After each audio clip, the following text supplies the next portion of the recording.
Thank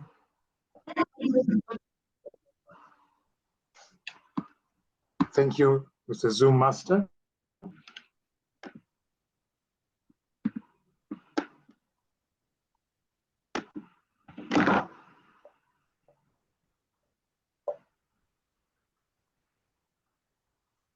I'd like to read.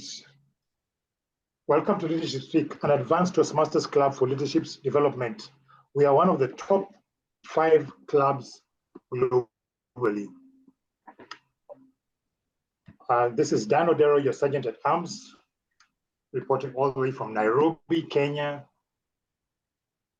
Our club mission, we provide a supportive and positive learning experience in which members are empowered to develop communication and leadership skills, resulting in greater self-confidence and personal growth. Leadership Speak is a premier club for experienced Toastmasters to become better self-directed leaders. We are an advanced club focused primarily on leadership development in everything we do. Our timer has a virtual hand raised so we all can immediately see who is keeping the time. Our Toastmasters of the day today, we are fortunate to have with us leading our meeting, the Toastmaster of the day is Nina John, a professional speaker, author, communication coach in Toastmasters for 20 years. She's a past district governor for District 82 and currently the finance manager for District 120. Please help me welcome Nina John as she takes us through the meeting today. Over to you, Nina. Welcome. Thank you so much, Sergeant at Arms Dan. It's a pleasure to be the Toastmaster of the day for Leadership Speak. As you just mentioned, we are one of the leading 5 clubs in the world. And we're looking to be number 1 as soon as we can. So, what are we going to do in today's meeting? Our theme today is very special. Carving a niche for yourself. We all want to be doing what everyone does, but we want to stand out from the crowd. How do we do that? How do we evolve? Do I have a niche? Do I have a passion? Do I know what differentiates me from the others? Or am I one of the people or the sheeple or just anybody who's there? What do I do?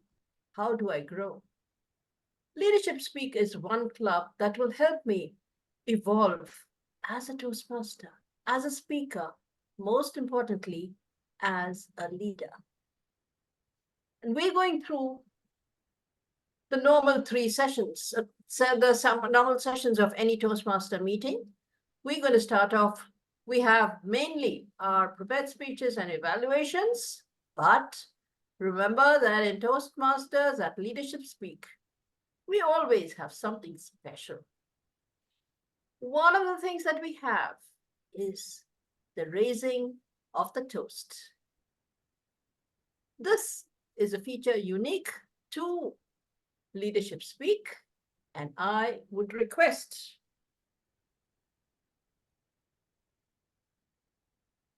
Toastmaster Mamadou to raise a toast. Toastmaster Mamadou. Thank you, Madam Toastmaster. Have you ever wondered what could be the common denominator to all human beings? That author Mark Twain would say that there are 2 important days in your life. The day you were born and the day you find out why. Thus, we're all searching for meaning. As we know, we were all created on purpose for purpose. As we gather here today, I can't help but reflect on the journey each of us undertakes in finding meaning, in finding purpose in finding our unique path in life. As we gather here today, we develop the courage to stand out and to face our fears, to learn, to grow, and to pursue our dreams. And leadership speaks that bring us together week after week is more than a club. It's a community of self-directed leaders. It's a family. It's an incredible support system and a source of endless inspiration. Now, let me invite us to embrace our authenticity and find our place where passion meets purpose and strive to carve our niche and soar to new heights. I invite us to raise our glass to finding our superpower, to carving our niche. Cheers to carving our niche.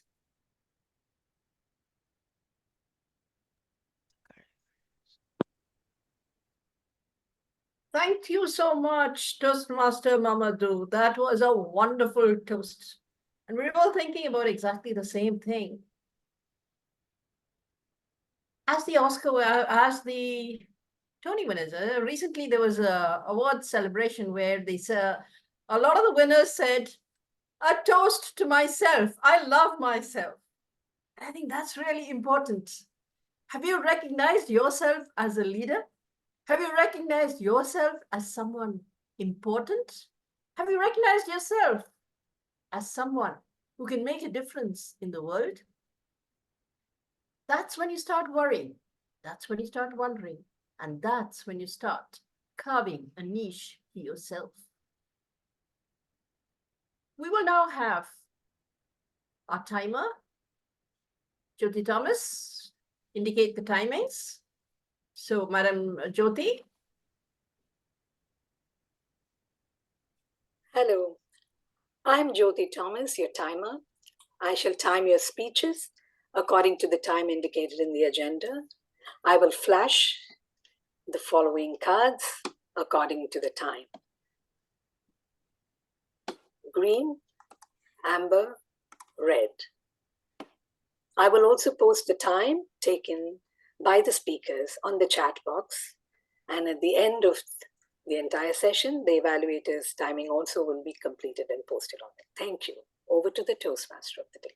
Thank you so much, Madam Toastmaster Jyoti. May I request Madam Toastmaster Edith to just show us the word of the day, please?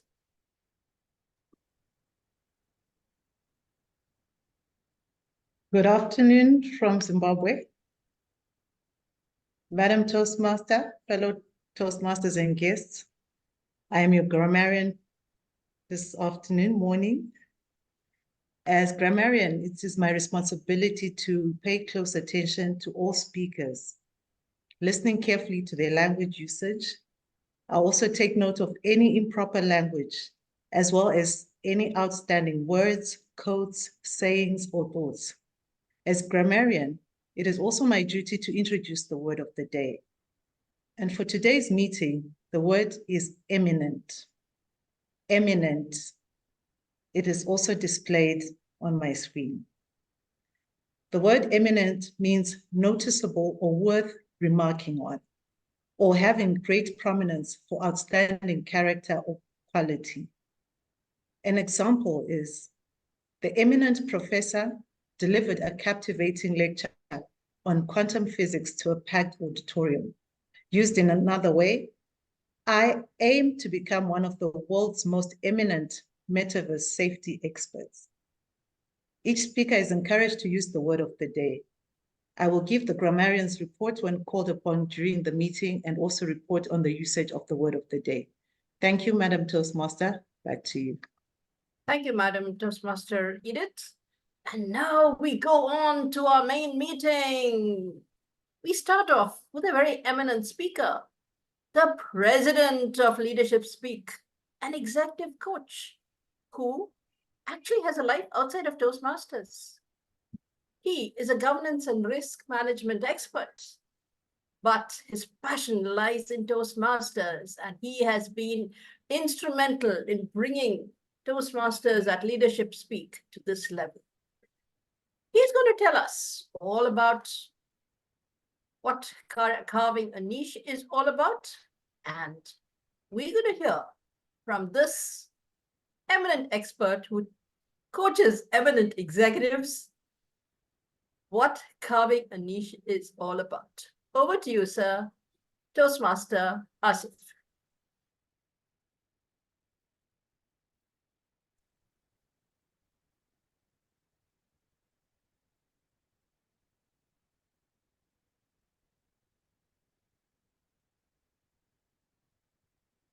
Can you spotlight me as well? Yes, spotlighted, sir.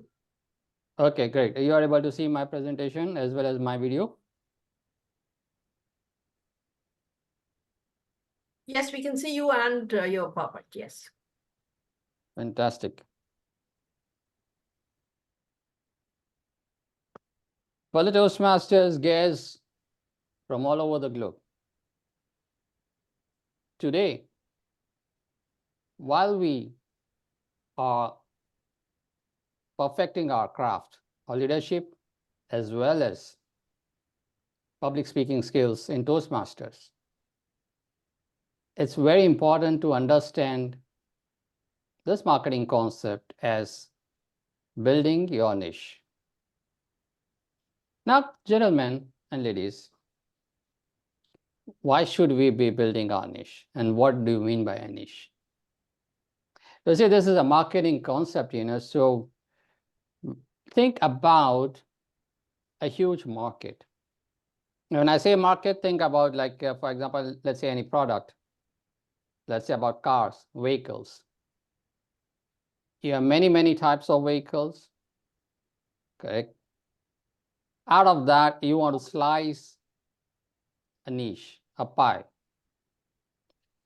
So for example, you can see on my screen that, look, there are many, many types of cars out there. Each of the car definitely has a sub-market.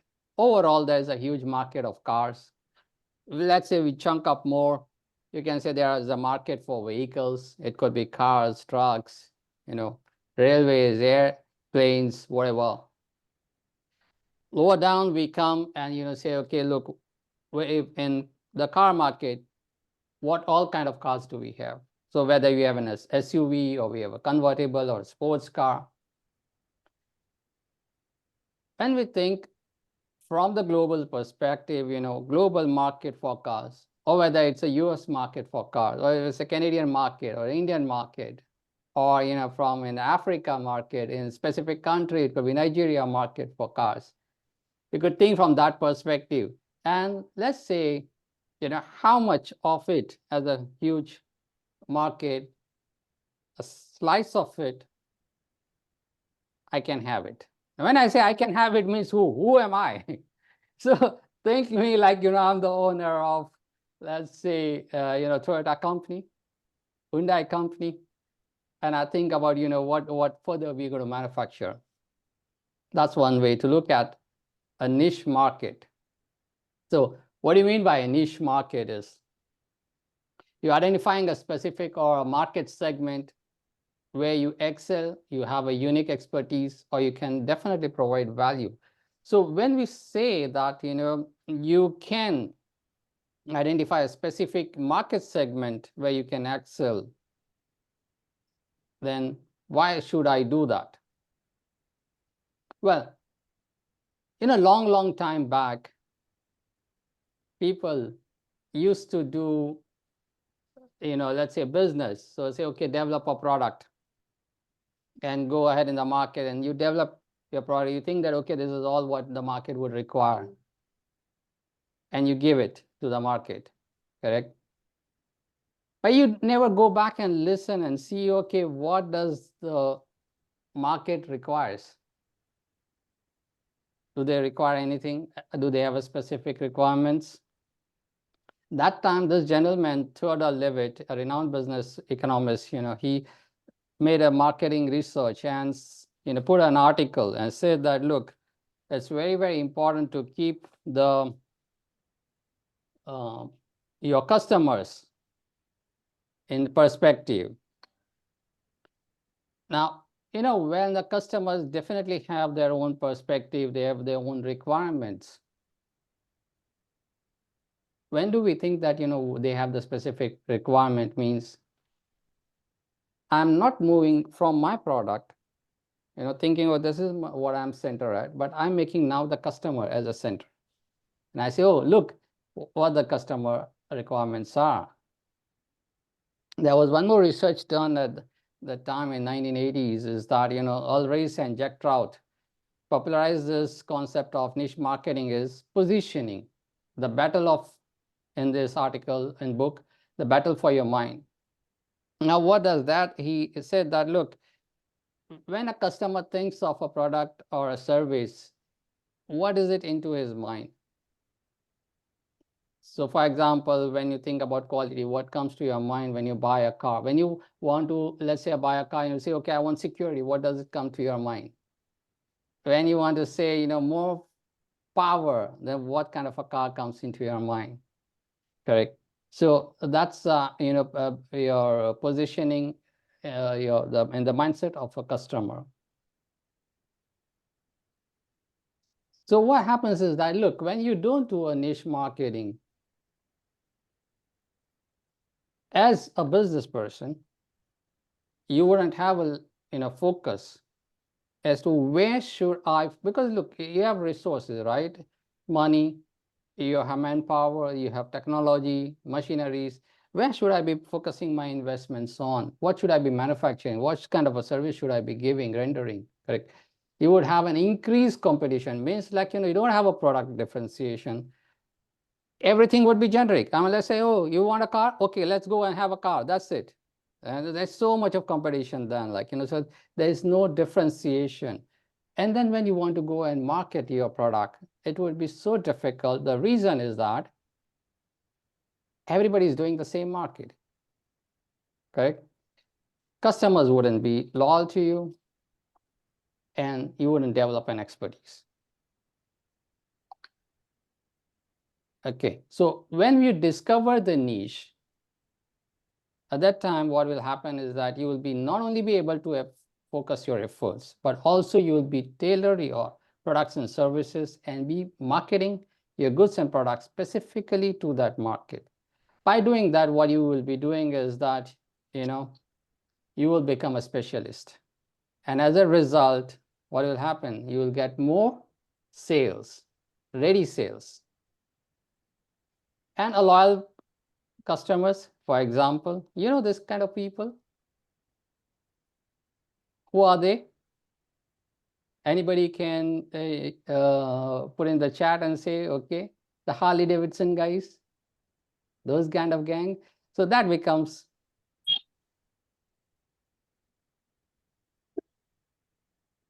is it,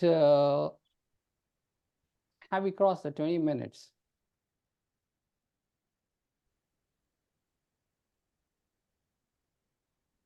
Asif, you continue. If it's 18-minute speech, you can continue.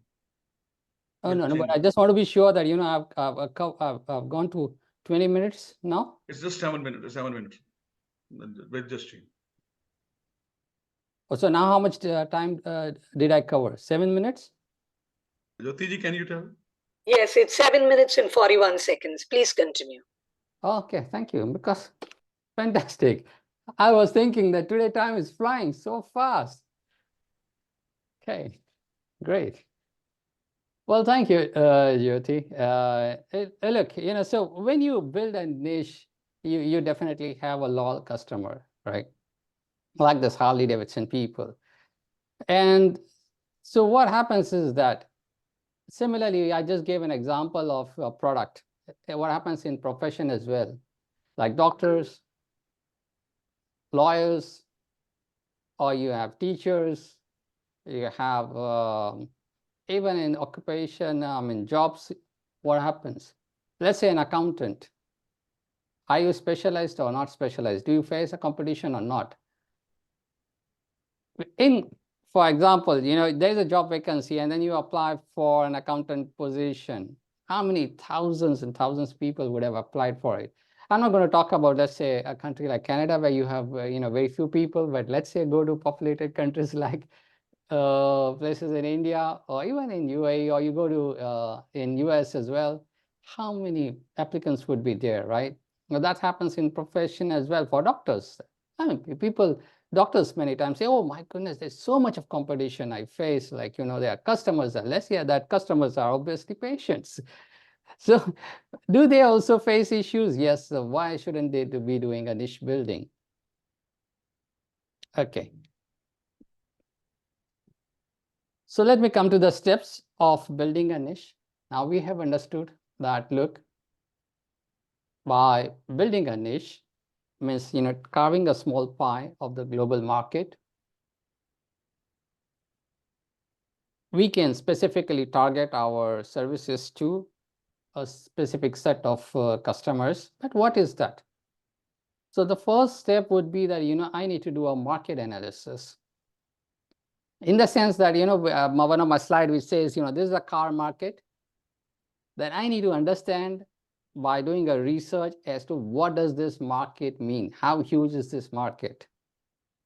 One of my previous slides which says, for example, just going back over here to say, like over here, the small cars market, how much it is, your mid-size range of car market, how much it is, you see, how many number of customers are buying what kind of a vehicle. That's the way even if you can look into a profession as well and say, what does the market mean?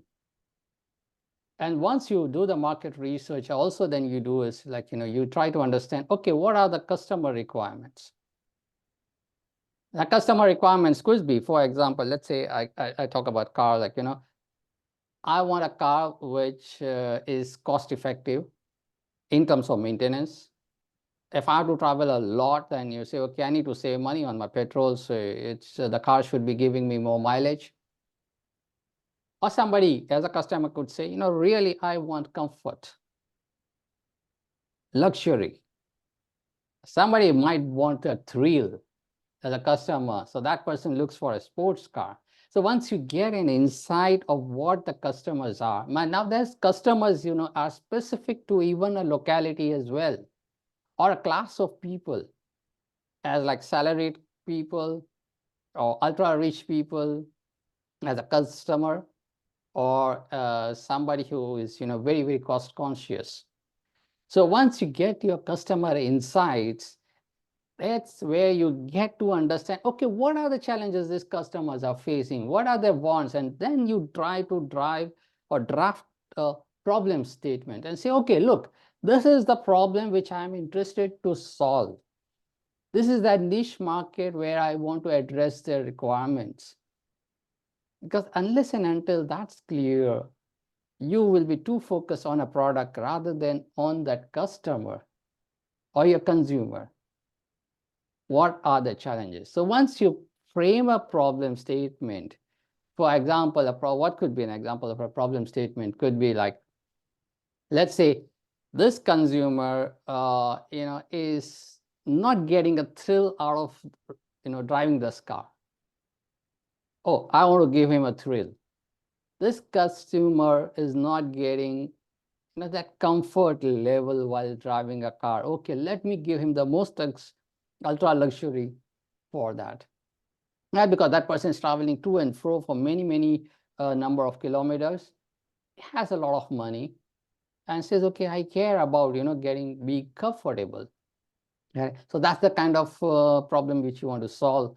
And then now, having understood or focused, what is the problem that you're going to solve, you look at around yourself, okay, look, who are these people who are going to serve this need? So what is this competition like? How many players are there? What are their strengths and weaknesses?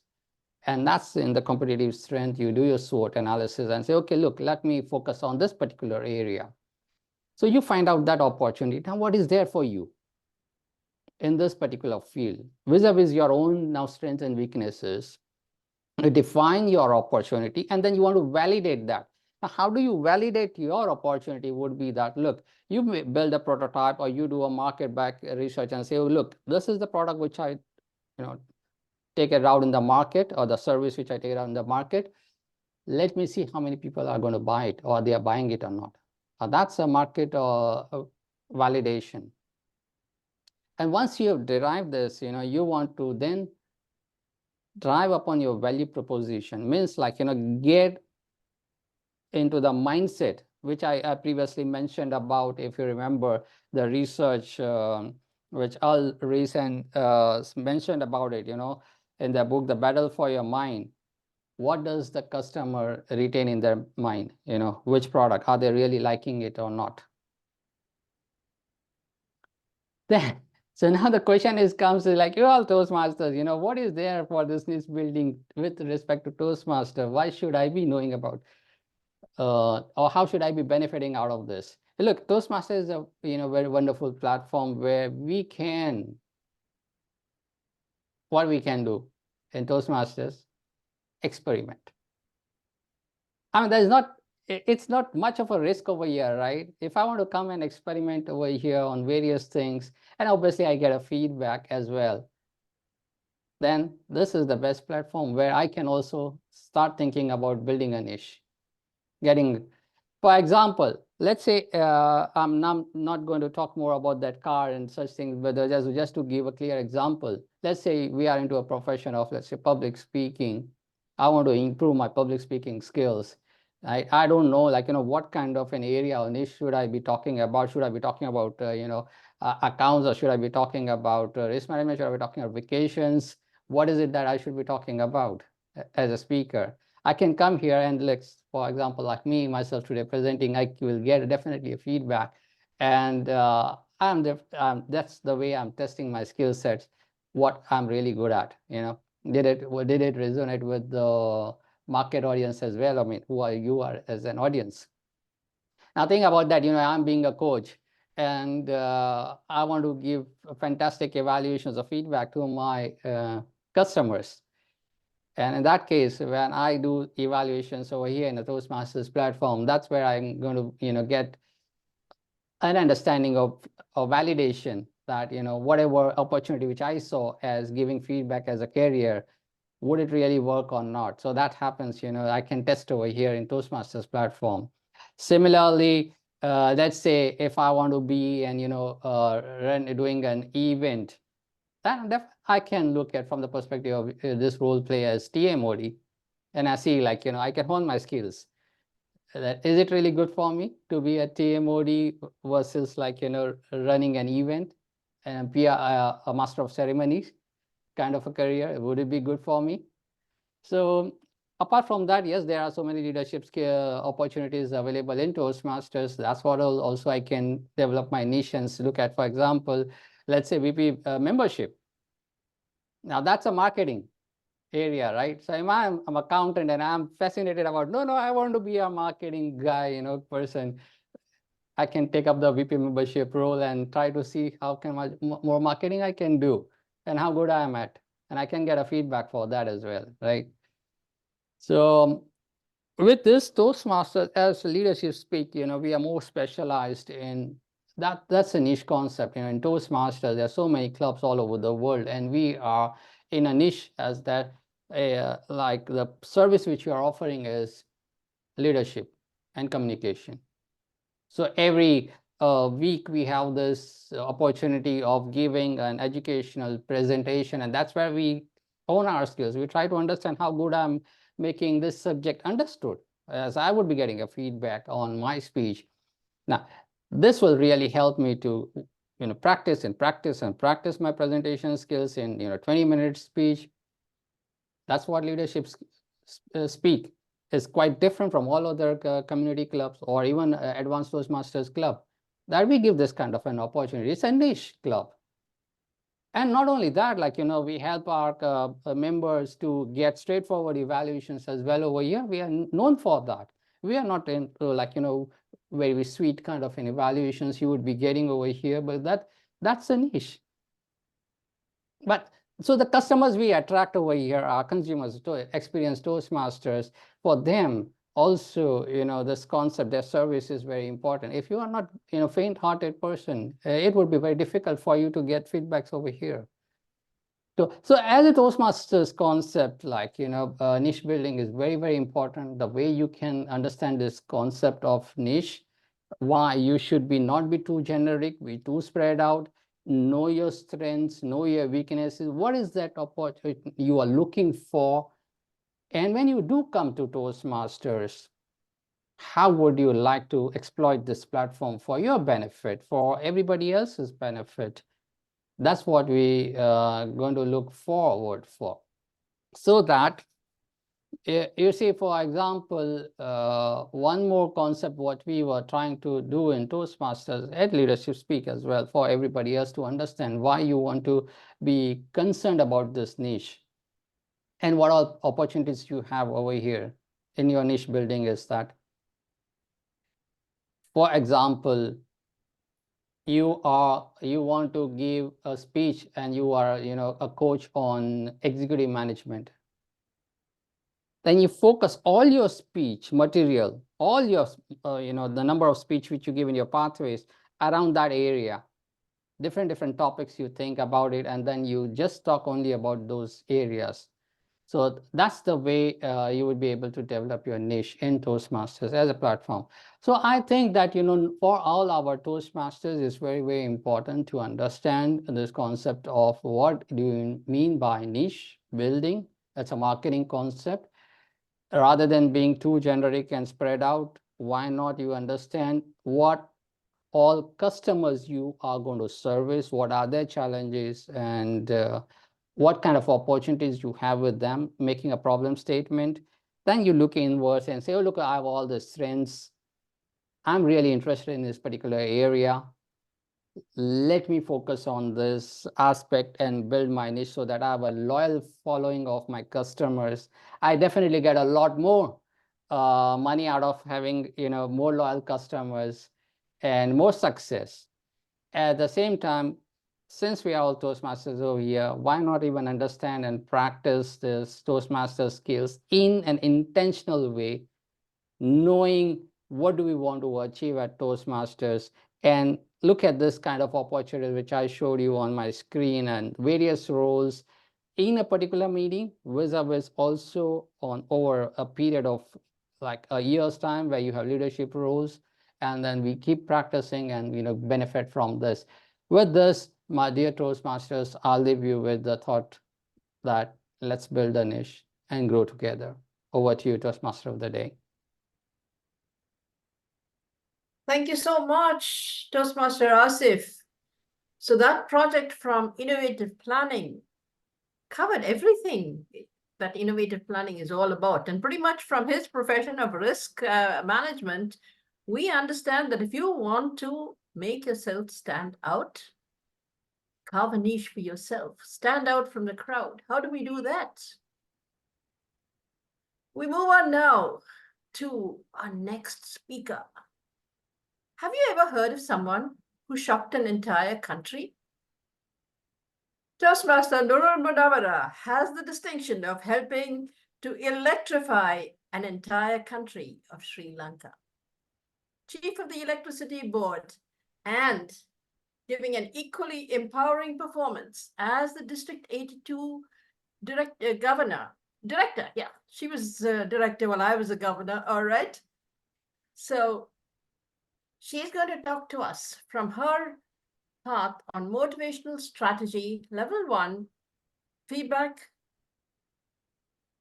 Payments, is it a mere number? Payments, is it a mere number? DTM Noorul Munawwara. Nina, can you call the evaluator first?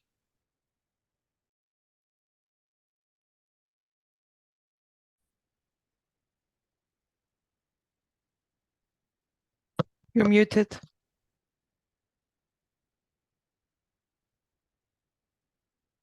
Usually. May I call on her evaluator, Toastmaster Usually, to please deliver her project objectives? Sorry. No problem. Yeah. The purpose of this project is to practice supplying feedback and serve as a speech evaluator during a club meeting. And the purpose of this speech, especially, it is a second speech, is for the member to demonstrate her ability to deliver an effective, respectful speech, evaluation speech. And now she will deliver a second speech and apply the feedback that she has already received from the previous speech. Back to you, Madam Toastmaster of the Day. Madam DCM Noorul Munawwara, payment, is it a mere number? DTM Noorul. Thank you, Toastmaster of the Day. Yes, if you are a club officer, of course, you want the club to be distinguished or above. If you become an area director, you want to make the area distinguished or above.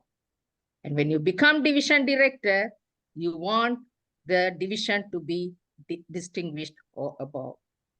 In the same way, when you become a trio member of a district, you want your district to be distinguished or above. Let us understand how this distinguished club program, a distinguished program works in each step. All of us know how the distinguished club program works. We are very conversant. The membership base should be 20, or if it is less, it should be base plus 3. And you need to achieve minimum 5 DCP goals. When it comes to area level distinguished program, the area director should not lose any clubs. And also he is supposed to visit 75% of his clubs twice in the year, both term, and should submit this report before the target dates. When it comes to division, that's also the similar. But when it comes to district, you can see there are 3 types of columns we have to meet. Of course, the paid clubs should meet more than the base, the 1.5% above the base, and distinguished club, of course, starting from 45%. And we have another strange column called payments. Most of the district leaders, when they come as a district trio, they try to work hard and to understand what is these payments. And that payment really make a huge impact on any districts to reach. In summary, when it comes to the distinguished program, club level, you are conversant. Area level, it is base club growth and distinguished clubs.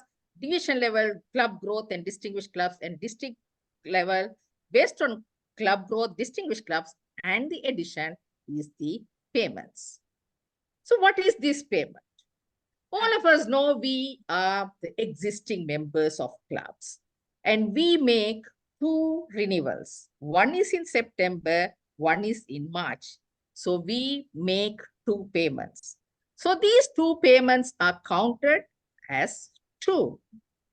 In addition to that, there are new members come into the clubs. So in total, all the new members are added to the district. So each new member make a payment. So that is also counted as payments. And also when we bring when we charter a club, and charter members also make the payment. So you must be wondering what I am trying to talk about. If you say you are paying 2 payments, you are a member. But suppose we'll say if the payment base exceeds more than the double payment of base members of district, how we can achieve the target? Of course, we will be having a membership growth. Sometimes that payment target is more than the increase of the membership growth. Let us see how our District 82 fared in the past years. I have the figures from 2015 until 2023 June 30th. Of course, we were together with India, District 82, but I extracted data, only the data belongs to Sri Lankan clubs. So that is what I have tabulated.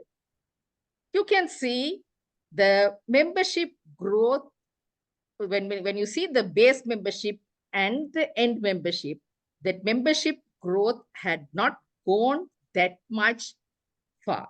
But when it comes to the payment growth, it has increased 10.94, 4 point, and different figures. So I was the biggest culprit. So I have exceeded 12.42% from the basement payment. And let's look at the graphical representation. So the blue line represents the base members of each year. And the red line makes the target payment of each year. The green line indicates the actual payment achieved by each district each year. So you could see that when you all of a sudden you look at it, the target payment always more than the double of the membership base. So how does it come? Because when it comes to the base payment, this year if I have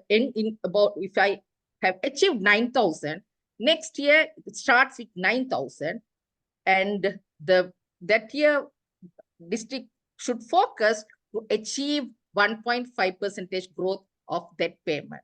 But membership base doesn't make there. You can't see significant increase in the membership base. So how can you achieve this payment task? For example, if you enroll a new member in the month of September, how many members he is going to pay? September 30th payment, 1st to 30th payment as one payment. October to March is 2 payments, and March to next September is 3 payments. So when we add new member during this medley period, they achieve 3 payments. So we have a positive number. It is the same way if we charter a club before September, instead of 20 payments coming, if we charter a club after April, we achieve 60 number of payments. So the district leaders should promote the new members and chartering club during medley ribbon period and also during talk-up period, so that they can target and achieve the total payment at the end. So any culprit can come and they can take the payment in upwards, but if they are wise enough, they can focus on this and achieve payments. Consult me if you have an intention of becoming a district director. Over to you, Toastmaster. Thank you so much, District Director Noorul Munawwara. That was a classic lesson on success. So very often when we're talking about carving a niche for success, sometimes we have to do it backwards. We've achieved the success. Now let's check back how we did it. And that's how we get our niche. So whether it's a club, whether it's a district, whether it's you as a speaker, this is what we're looking at. How did we achieve that success? What are the strategies that we have? And I think DTM Noorul, in her part for motivational strategies, gave us ample amount of motivation to make our clubs, our district, the most successful in your year. Our next speaker, Toastmaster Carine Baptiste. is, dare I call her that, a bureaucrat. Think of bureaucrats as stuffy old people who are just following rules. But Carine is the example of the perfect bureaucrat who knows her rules, who knows what she has to do. And believe me, as a member of Leadership Speak Education Committee, she has been so meticulous in drawing up the agenda, following up with speakers, doing everything that is required. She's going to speak today, but her evaluator, Toastmaster Nathati, is going to give us her project details. Toastmaster Nathati. Thank you very much, Madam Toastmaster. Carine will be delivering a speech from the Team Collaboration Path, Level 2, Project 2, Introduction to Toastmaster. Carine will present a speech sharing her experience as a prodigy and the impact and importance of having a mentor.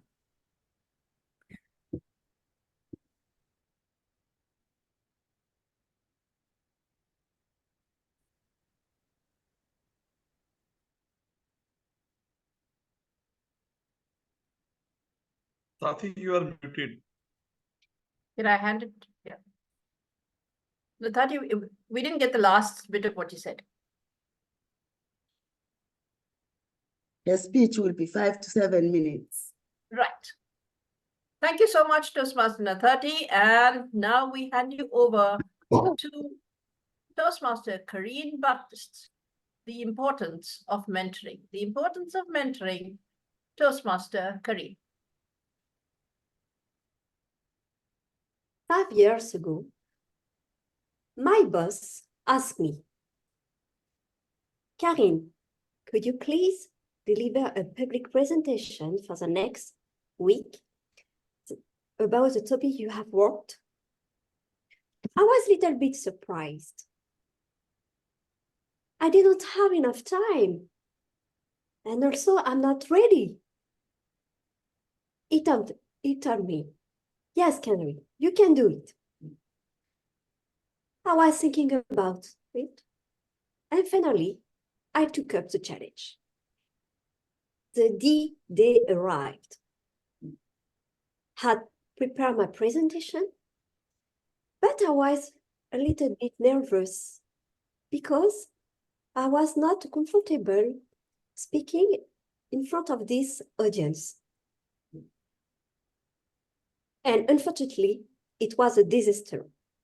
My presentation was a failure, and I was very devastated.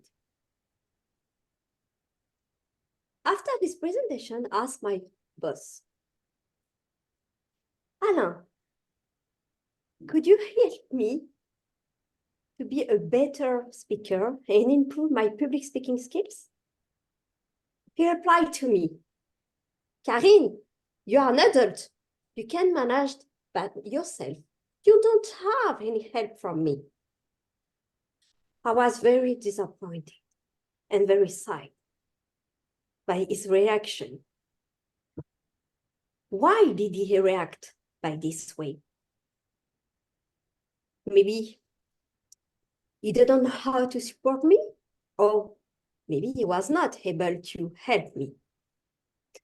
From this point, from this event, I've decided to join a Toastmaster club in Paris to improve my public speaking skills. I met a wonderful person who was president and VP education, who told me they were set up a mentorship program. Each member has a mentor. Why? Because a mentor represents an important person that helps members to grow, to learn, to develop different skills, and also to be more comfortable in which they want to develop.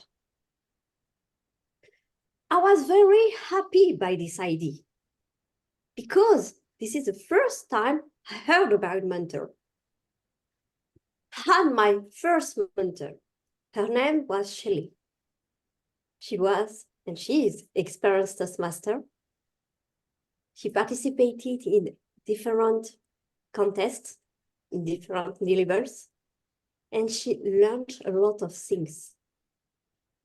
How to structure my speech, how to make an impactful speech using different techniques, such as vocal variety in modeling my voice, the gestures, my body language, emotion in my face to be more impact my speech.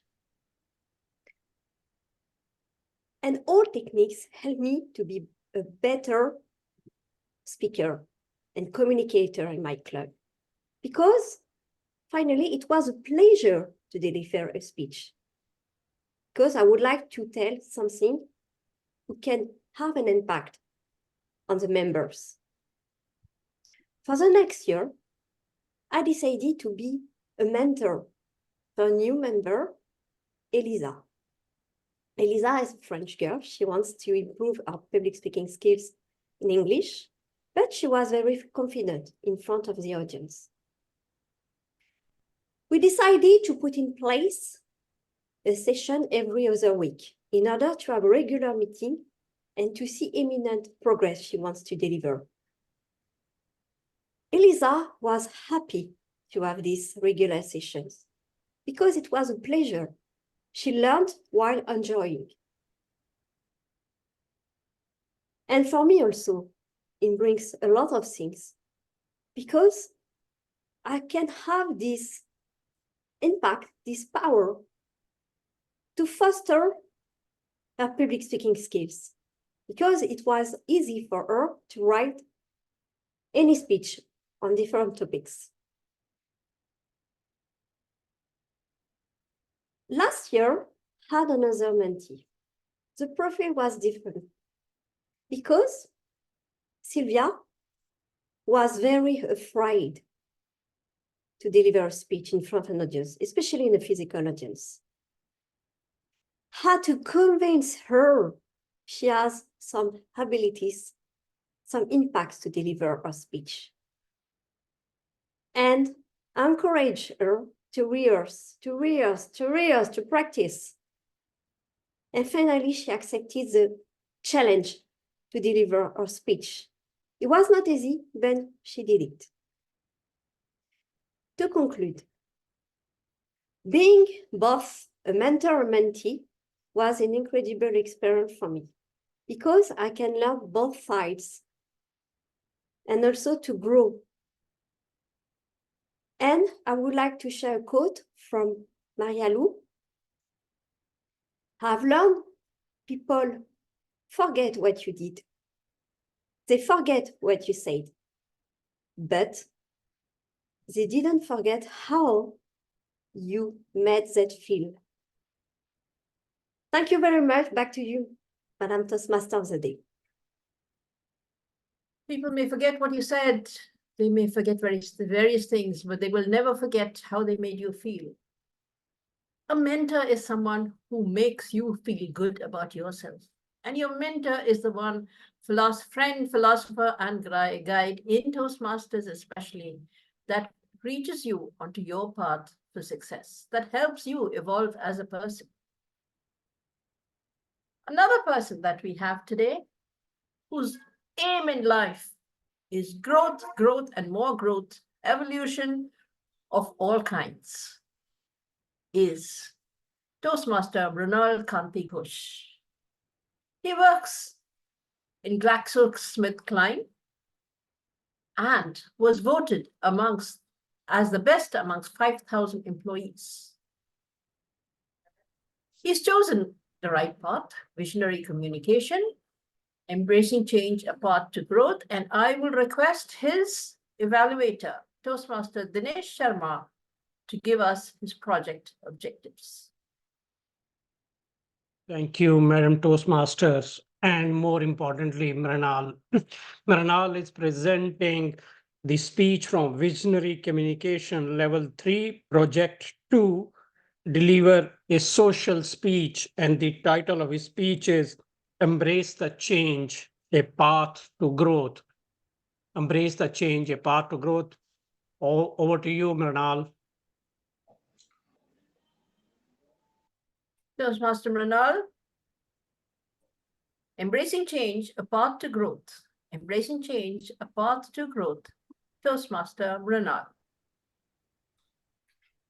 Fellow Toastmasters and honored guest, when I look back my career, in professional career more than 16 years, I'm thinking about my transformation journey of life. What is my purpose of life? What I want to really achieve? Sometimes I'm puzzled. Sometimes I don't know what is the right path. I learned a lot of things through my journey. I believe life is an exclusive journey. Enjoy every fleeting moment of your life, whatever you are doing. How to become a happiest person and how we together can grow in our journey. I still recall a vivid memory of my last project when I was selected one of the important project for my organization. And that project is required a creative thinking and effective communications. I'm talking about 3 years before. I am totally puzzled how such kind of project I can handle, which require a lot of creativity, effective communication, and I need to grow that. And really, initial phase, I really struggle a lot. I don't know. I try to get mentor from the organization, those who already worked such kind of projects previously. I do my best, but till I feel that this is the golden chance or golden thread for me to becoming a popular in my organization. So one thing I learned from the projects that you need to develop certain capabilities to grow further. Then I chose Leadership Speak. Leadership Speak, friends, trust me, such a platform, we have diverse culture, more than 19 countries and members are there. You can learn from each other. Here, all the leaders, you can learn from each other. Shared learning, I think, is one of the most important things leaders should learn from one another. It's not about daunting only 2 aspects, leadership and effective communication. Beyond that, how we can learn from one another? What are the communication you can learn from here? What kind of meeting is organized in this club? I think it's totally out of the world. Not a single Toastmaster club spend 5 days in a week almost for self-development for the club members. Thanks to Brahms and all the leadership stream to bringing such an innovative platform for the learning. I learned a lot of things from Leadership Speak. When I struggle about the creative thinking, I learned from each and every members how they execute different projects so smoothly. And learn effective communications, such a creative amalgamation between technology and communications creates a greater impact in our idea. For me, Leadership Speak is not about only to develop your leadership quality and communication. This is a platform I think we should foster our growth in all aspects, personal and as well as professional.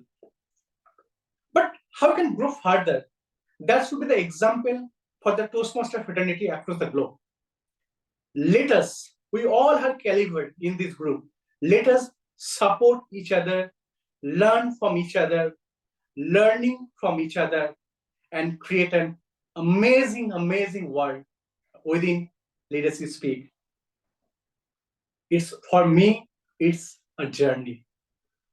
Journey to embrace your growth, where you all want to see you yourself in the journey of Leadership Speak. Thank you. Thank you so much, Toastmaster Mrinal. You brought out the fact that It is in working together as a team that we all move forward, and Leadership Speak is a prime example of that, with Brahm as the visionary that has set us all on this path. We move on now to our fourth speaker, Toastmaster Barbara.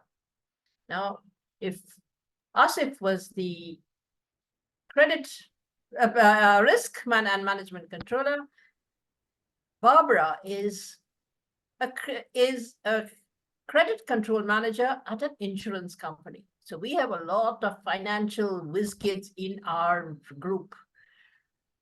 She is looking to build up her leadership skills to become a truly effective mentor, and her project is on dynamic leadership. Her Evaluator is going to be the newest member to our Leadership Speak Club, Elena Constantinou. I hope I got that right. Welcome, Very good. And Thank you. welcome. Can you just read out the objectives, please? Yes. Barbara's speech is from the Dynamic Leadership Path Level 2. The purpose of this project is for the speaker to achieve eminence in their understanding of their communication style and how this style impacts professional and personal relationships. Barbara is a service-committed person. She loves to help persons in need in any way that she can. She's a member of several eminent organizations where her passion of service is met. Her aim is to pass on knowledge for growth and become an eminently effective leader in all the organizations she serves in. Madam Toastmaster. Thank you so much, Toastmaster Elena, for the use of the word eminent, eminence, all of that thing. The grammarian is going to be very happy today. Toastmaster Too far. Barbara. Do not look back. Do not look back. Toastmaster Barbara. Good day, fellow Toastmasters around the world. I am proud that I am still presently employed with Andrew Insurances, and this is going on for 40 years. I joined that establishment on the 6th of October of 1983. I started as a receptionist, then head typist, underwriter, supervisor, and now the credit control manager. Now, Andrew Insurances' eminent legacy is that their commitment is reliable quality and expedient service that we offer to our customers in Antigua and Barbuda. Over 4 years at Andrew Insurances, I have encountered some challenges with conflicts and found some of the ways of resolving some of these conflicts in the workplace. Some of these challenges I'll share with you are staff training. We have to keep staff well trained, as the insurance is an intricate place where we have to understand our policies and claims and processing. Lack of this will reflect poorly on the establishment if the customers or the staff does not have such knowledge. And managing diverse teams can be very complex as well. Balancing personalities, work style, and expectations, it requires effective communication. Now, my ability to foster collaboration, resolves conflicts, and maintain team morale contributes to a harmonious work environment. And I'm proud to say that. You have to have a lot of patience as well. The customers are also challenging. For us to meet customers' expectations is consistently a small feat. What is prompt claims processing, personalized service, or clear policy explanations? Now, my communications still play a vital role in building trust through transparent communication to ensure the clients is satisfied. My empathy, which is listening and problem solving and ability to address the concerns effectively, contributes to customers' retention. Now, these are my communication skills. I must have clarity. Clear communication is paramount. My ability to explain the intricate insurance terms, policies, and procedures to both staff and customers fosters this understanding. Empathy often involves sensitive matters. Claims after accidents or health issues or property damage poses a real problem in the industry if there's no empathy that you can partake or impart on both customers and the staff. Now, one of the most important skills to effect in this conflict resolution is to put yourself in that person's shoes. Whether with clients or other business negotiation, skills matter, from setting claims to collaborating with insurers, to diplomacy and persuasive communication contribute to successful outcome.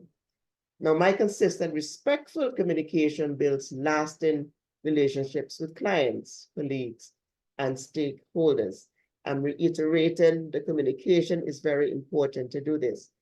Now, the causes that or conflicts that we have in the workplace, as I mentioned, is the biggest thing that we have. And to avoid this, of course, is clear and effective communication. If someone fails to reveal the work task to a colleague or employee, then the different expectations can spark a conflict.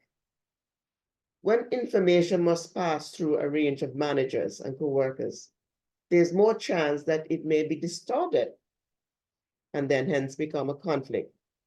Great managers can inspire the employee, while those who are weaker when it comes to management often cultivate workplace ripe for unclear communications. Everyone is different. Some personalities and cultures just don't mesh in the workplace. When employees feel that they're being treated unfairly because someone else has retrieved too much recognition or reward, it easily turns into a conflict. When an employer fails to take into consideration an employee's needs and expectation, conflict will grow. When an employer heaps or piles up work on an employee,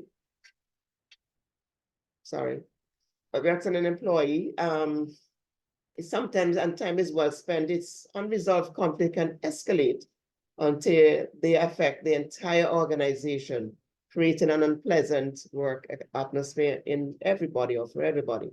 Now, how can I manage conflict in the workplace? To avoid unnecessary conflicts, it's essential that employees know exactly what their job entails. They know what exactly,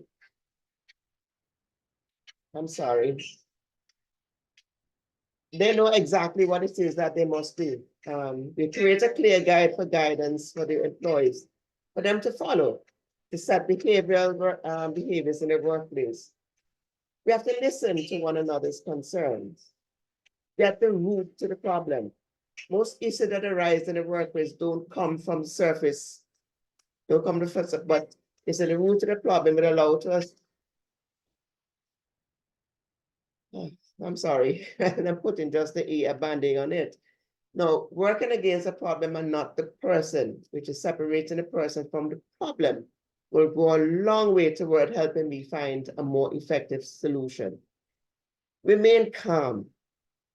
It goes without saying that I can be more effective in solving workplace conflicts if I am able to remain calm throughout the entire mediation process. Getting angry yourself would only bring out further conflict. I have to change my mindset. If I start looking at conflict not as a problem to be fixed, but rather as an opportunity for development and growth, it challenges me to rise to new ways of thinking in the workplace. I have to find a common ground. Helping two employees to find a common ground in their views will be the basis of any resolution. I pick my battles, knowing where I should step in and when should I need to keep a distance at a key, and to avoid tackling the minor issues and instead of focusing on the conflicts that might jeopardize the staff productivity or morale. Now we have to create awareness and prevent. The strategies I would say here is to prevent, manage, and resolve the workplace conflicts. Every day I read my Bible in the office and ask God for guidance and to give me and all the employees the motivation and the wisdom and understanding to fulfill their duties effectively and efficiently. Back over to you, Toastmaster, today.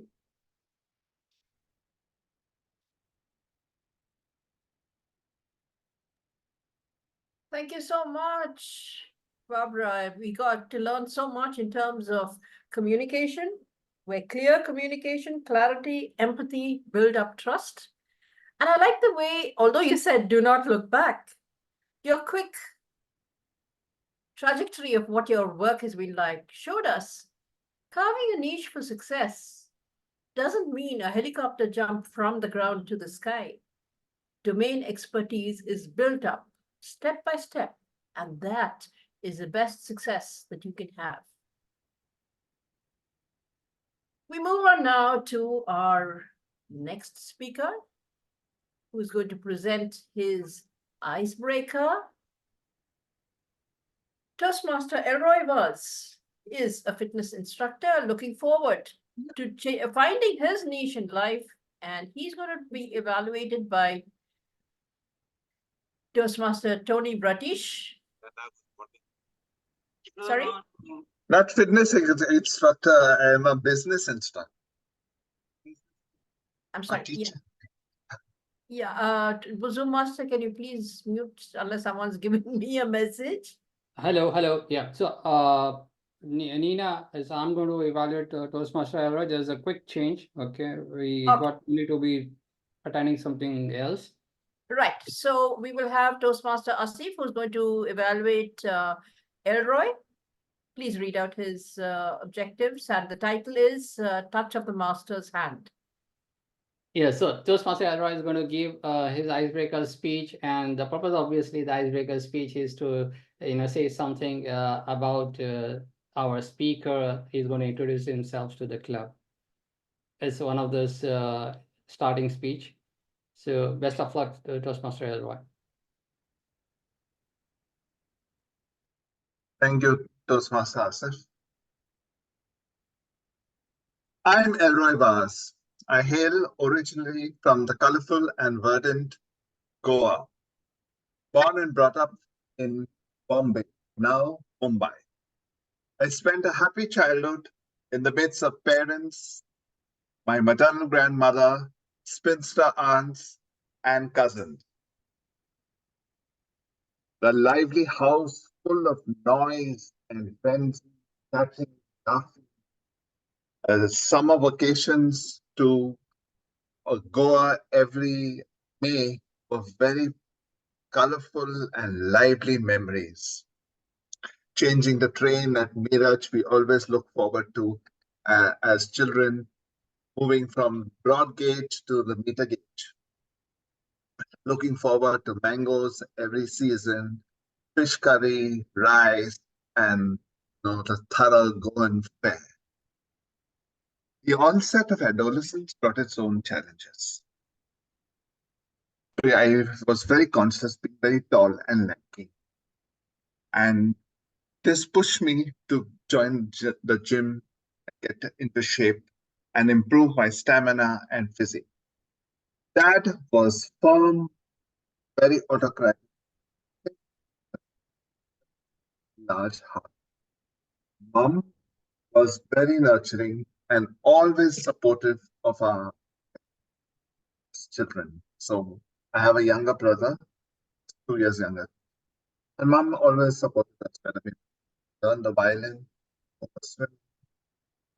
whatever we wanted to take up. I fared very well academically in school as well as in college. And I took up commerce. Later, I did my management studies, my master's in management, and specialized in resources.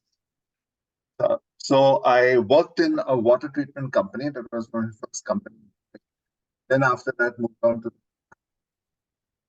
later in 2014, I came to UK, and that was a very big transition.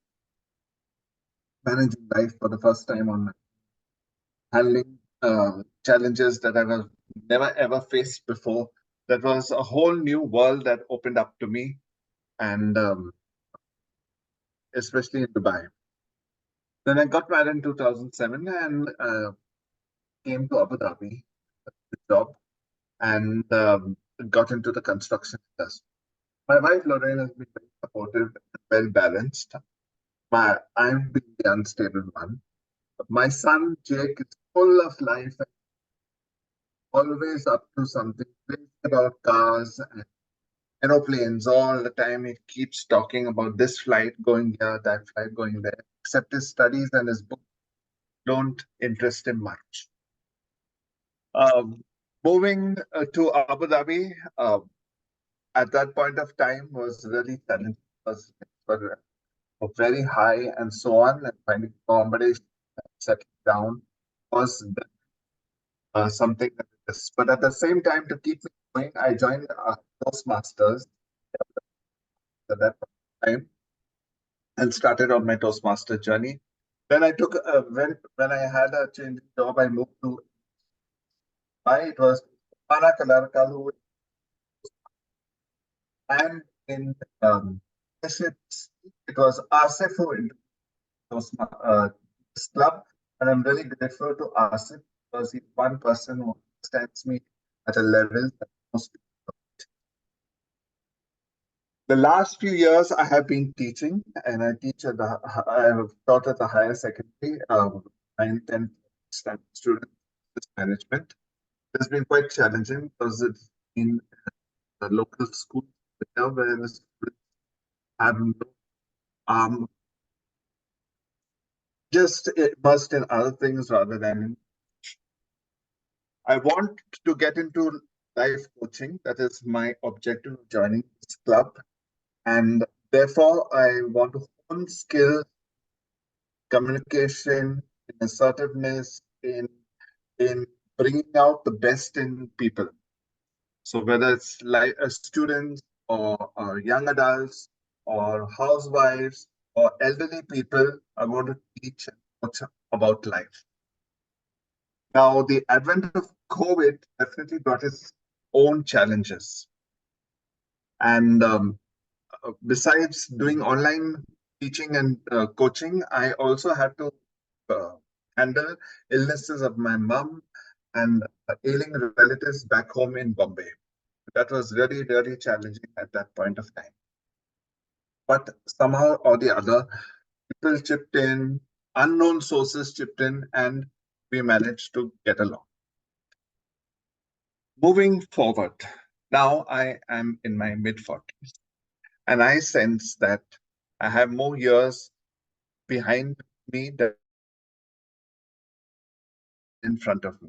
Looking forward, I am very conscious of my existence and mortality and want to make my own impact and contribution to the world. Trying to serve in the families, serve in the community, and serve the wider body, whether it be Toastmasters or the organizations that I'm associated with. I want to do whatever I can, make this world a better place and leave my own imprint on it. Over to you, Toastmaster. Thank you so much, Toastmaster Elroy. So that is what an icebreaker is like, telling us all about yourself, introducing yourself to the club, telling us your vision for your future. And believe me, everybody in Toastmasters, especially Leadership Speak, is here to help you on your journey. We move on now to the unique evaluation section of Leadership Speak.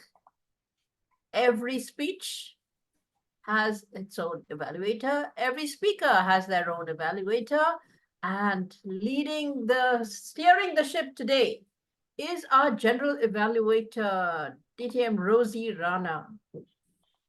She was instrumental in setting up District 114, where she had, let me get this down straight, she steered so many different clubs. That is District 114 across several clubs. And we are really talking about someone who has set up a district and knows what the pain of doing that is. And that's really what leadership is all about. That's what Carving a Niche is all about. Setting goals, trailblazing, and leading it out. She's the managing director of Dorman's Coffee. And if ever you thought of coffee as the warm, stimulating Good brew morning, that ma'am. you How need are you? at any Hello, time. good morning. How are you doing? Can I'm doing we have the Zoom mute, please? From unit, you're mute. So if ever you want a warm cup of coffee and you want stimulating conversation, the right person to go to at any time of the day or night is the managing director of Dorman's Coffee and our general evaluator for today, DTM Rosie Rana. Over to you, Madam Toastmaster. To our eminent Toastmaster of the day, thank you very much for steering the ship with such aplomb. It is now my pleasure to lead this session. Feedback is the breakfast of champions. We have heard some wonderful, in fact, I shall use it again, eminent speeches, and it is our opportunity to get feedback for them. So to kick us off today, we will start with, in fact, in the order that the roles were delivered. So Mohammed Azmuddin will be the evaluator of our toast today. Our toast was by Mamadou. Now, Mohammed Azmuddin is an engineer by profession, joined Toastmasters in 2006 to improve his skills. He has done various roles. He's been many club officers, an area director, and a club mentor. He believes finding his niche is going to be very important in his area because it just grows him and grows his confidence. Over to you, Mohammed Azmuddin. Thank you very much, General Evaluator. This is really a great opportunity to evaluate a toast. Toast in the beginning of an event, this is a good sign to start the event with inspiration and powerful gestures to continue and keep the meeting nicely and successfully. So what I listened to and learned from this toast is that the toast was really written in a good structure that presented by Mamadou, and it has a very good structure. And the things that I liked it from this toast, that you have two important days. One is that you were born, and second, when you discover that why you were born. So this actually has inspired me, and I listened to the speeches, all the speeches from all the speakers, and that actually made my days successful today. So what I want to evaluate is that the toast that Mamadou presented was having a great vocal variety, very clear diction, and his speech and his words were very clear to me. And he started with a smile, and he kept the smile throughout his speech, and that was actually has created the niche that he had, and it is really very good. The body language was also very good, and the gesture was also very appropriate for the speech, and the powerful pauses also he has used. And I understand that throughout the speech he had spoken in a very appropriate rate, and that was really added value to his speeches. So what I understand that he knew the audience when he was talking to the audience, and accordingly he chose the subjects, and he spoke that by attending the Toastmasters learnings, one can discover the niche, and that was actually his subject of the speech. So what I understand that the improvement that the Zoom presence was very well. So in a better way, he could use his pauses instead of keeping it at a constant rate of speaking. So I hope this is really a very good delivery from him. And in future, I like to see some more deliveries. Thank you very much to General Evaluator. Thank you very much, Toastmaster Mohammed Azmuddin. Well-articulated commendations for our toast today, and I truly appreciate how you noticed and how you started us off with what a toast should be, as you then pointed out the positive attributes of Mamadou's delivery in the toast. I would just caution you, Mohammed, in terms of delivering your evaluation, to make it more balanced, watch the timer, because it was not until after the red light came that you went to a point of improvement. Points of improvement are very important because they build and help our speakers. I also believe you missed one opportunity, which was when you are delivering a toast, it's very, very important to make the audience come with you with what you want to say. So Mamadou, you had both cheers as well as carving your niche. That leaves the audience a little confused as to what they should be saying. So leave out the cheers and go straight to, ladies and gentlemen, raise your glasses to carving your niche. But all in all, very well done. Thank you so much. We shall now move on to our next evaluator, who is John Ofeifo. John will be delivering our Toastmaster of the Day, DTM Nina John. John tells me that for him, discovering his niche is very important because it has been his key to success and happiness. He's been able to uncover his passion by discovering his niche. A Toastmaster, he has been since 2016 and already a DTM. Over to you, Toastmaster DTM John. Thank you, Madam General Evaluator, fellow Toastmasters and guests, and especially our eminent TMOD, Nina John. What a well-run meeting we are having today. Nina, you did a fantastic job facilitating our meeting and making it unforgettable for us today. Thank you. It takes strong leadership to facilitate an effective online meeting. You demonstrated your strong, self-directed leadership niche very well today. Your proper planning, organizing, and collaborative abilities before this meeting, excellent time management, and facilitation skills during this meeting kept it on and made it memorable. Your energy and bubbling enthusiasm were infectious and enchanting.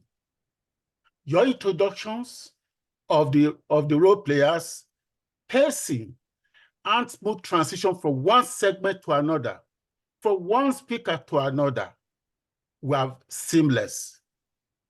One aspect of today's meeting that stood out most for me and demonstrates your proficiency is the theme you chose and the team of outstanding presenters and players that you put together. These are excellent people, and they demonstrated the importance of what niche and how to do it today. One thing that that you may consider to work on is to continuously pay attention to your agenda, because there was one tiny area during your presentation when you seem to have missed your evaluator.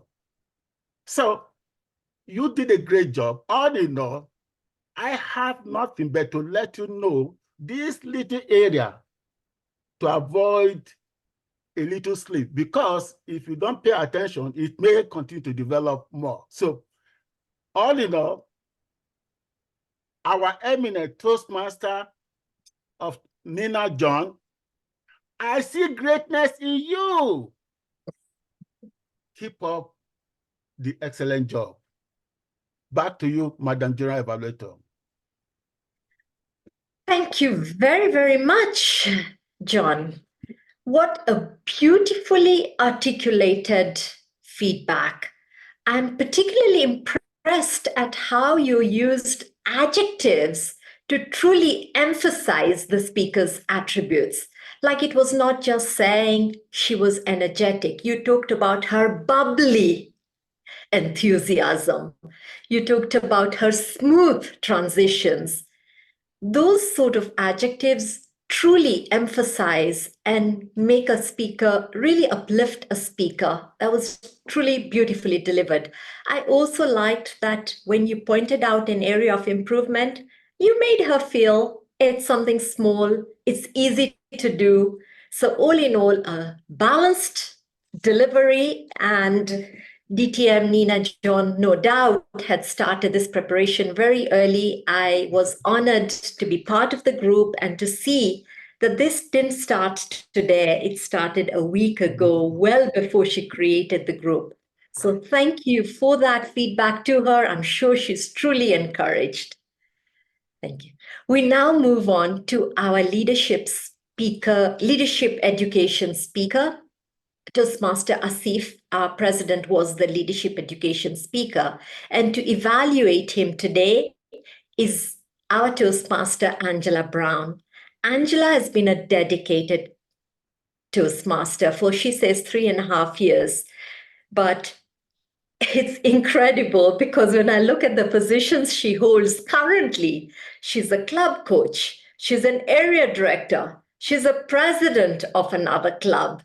So outside of Toastmasters, she is an intervention coach, and this shows. So, and as well as a tutor, I invite Angela to deliver the evaluation for our leadership education speaker, Asif. Over to you, Angela.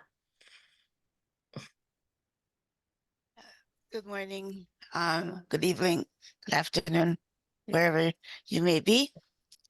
I feel honored to be able to deliver the evaluation for our president, who I'm sure is a very good speaker, and I feel honored to be asked to be his speaker. I wasn't able to present the purpose of his speech. It's researching and presenting.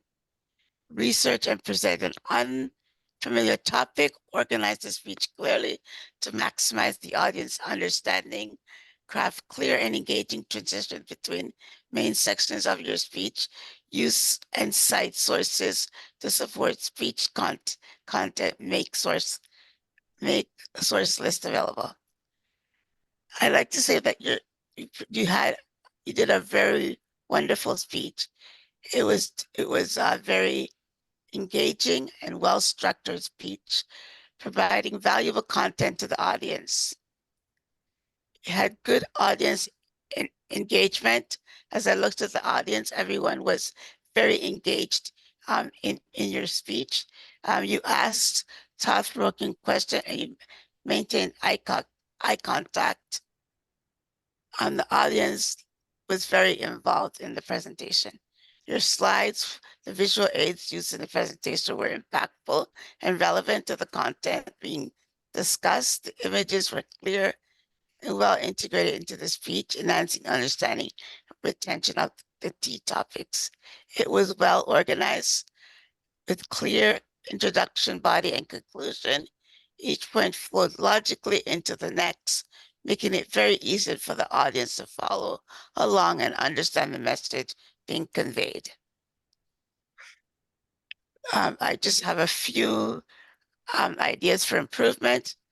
While the speech had a good opening, it could be improved to make it more captivating and grabbing the audience. Consider starting with a story, a surprising fact, or something of interest to grab the audience's attention right away. The ending could have a few added details as well. A very strong ending with call to action. You can consider summarizing the speech again, reinforcing the message, and leave the audience with something memorable. Vocal variety. I think you had a good tone and volume, but we just need to enhance your vocal variety. In conclusion, your speech was effective in engaging the audience, utilizing relevant visuals, and delivering well-organized content. To further enhance features, you will want to focus on improving, grabbing the attention right away, refining the ending, and stronger conclusion. And also make sure that the timer knows the timing of your speech. Thank you. Thank you very much, Angela. I commend you for acknowledging right from the beginning that you were evaluating our president. You showed great courtesy and respect, acknowledging how honored you were to evaluate him, but then you moved on swiftly and gave him all the feedback. You commended him for various elements, various factors of his speech, especially the content, and you also then moved on to give him 3 important points of improvement: the opening, the close, and as well as trying to be more engaging and captivating. Very well done. If there's one thing I would like to encourage you, I believe you've been very meticulous, because you had clearly written down your evaluation, and it was evident that you were reading this evaluation. Sometimes when we read, we tend to be less engaging, and it's very important in an evaluation that you're talking to the person and that they can feel that sense of conversation. So just be very careful as you do this, because it's very good to be structured, but sometimes try and draw away from your notes so that you can look at the person. I know we are in a virtual environment, but he should feel you're looking and talking to him rather than your notes. So all in all, well done, and a beautiful summary at the end. We often forget to summarize our evaluations, but you took time to summarize, and I have nothing more to add. So thank you so much. So we shall now move to our first speaker, and our first speaker was Noorul Munawwara, and she will be evaluated by Toastmaster Usually Joseph. Toastmaster usually has been a Toastmaster for 10 years, more than 10 years, is a passionate learner. She says, and I love this, a simple smile makes a huge change in anyone's life. And that's a motto she lives by. So this is why for her, discovering your niche or her niche is a way of reminding her that you cannot be experts in everything. Each one has a unique talent, and we smile for that. So over to you, Toastmaster Usually, to evaluate Noorul Munawwara's delivery. Thank you, Madam General Evaluator. Greeting Toastmasters and guests, especially Toastmaster Noorul. It's a pleasure to evaluate your second speech today. You had a wonderful presentation. You brought a familiar topic, as we are all Toastmasters, and most of us has already lead club and at district level as well. You had a captivating introduction by setting the scene to tell the audience what you were talking about. And you had a friendly face. I really like that. You were at ease as well. And you continue with your presentation by providing to the audience some accurate information about being a leader at a club, what it means to have the DCP at the division level and also at the district level. And all that you bring were well explained. You had appropriate, you use some appropriate hand gestures as well, even if you were sit down doing all the presentation. You had a good Zoom presence, good eye contact. Even if you had a PowerPoint, you were not fixed on your PowerPoint. You were free from the PowerPoint that you were using. And in the conclusion, you brought some solution. You talk in the body of the speech about what needs to be done to achieve the DCP at the district level. And in the conclusion, you brought the solution, how we can achieve those things. As an eminent data manager, you make this presentation very easy to follow and easy to understand, even if there were a lot of data in this presentation. What I want you to improve for your next presentation, when you are using PowerPoint, you can use one slide at a time, because the audience could see all the slides during the presentation. It's one slide at a time, Toastmaster Noorul. And the other thing, I think that there are some information that you didn't need to put in the PowerPoint as well. some slide had too much information, like when we were talking for the solution, and all new members, and you added some other information to that. You can just keep the core information, how to do that, not all the details. Once again, congratulations. You had a wonderful presentation, comfortable. You are a data talking. I think data talking is your niche, Toastmaster Noorul. Back to you, Madam General Evaluator. Thank you very much, Toastmaster Usley, for giving such an encouraging evaluation to Noorul and for acknowledging her expertise in this area.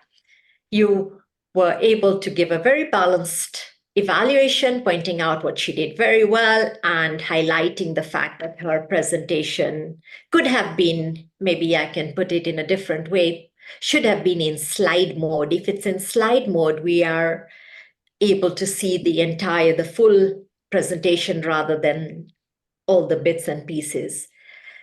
So well done. And you went to summarize your evaluation at the end, but I think you stopped short of completing the summary. But all in all, well done. So next time, try and bring the entire summary to close.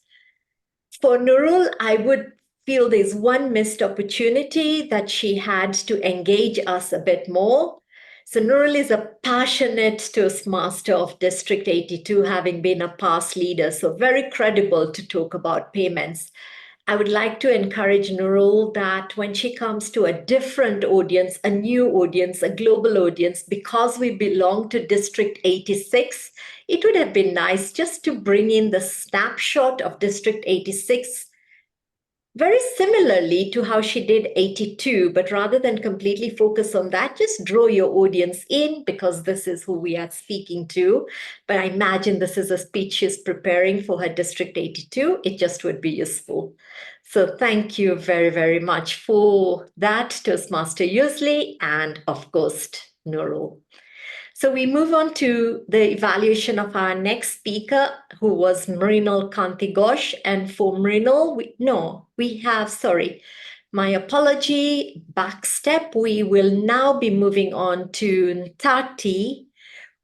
Tati Mokanso will be evaluating Carine Baptiste's speech on mentorship.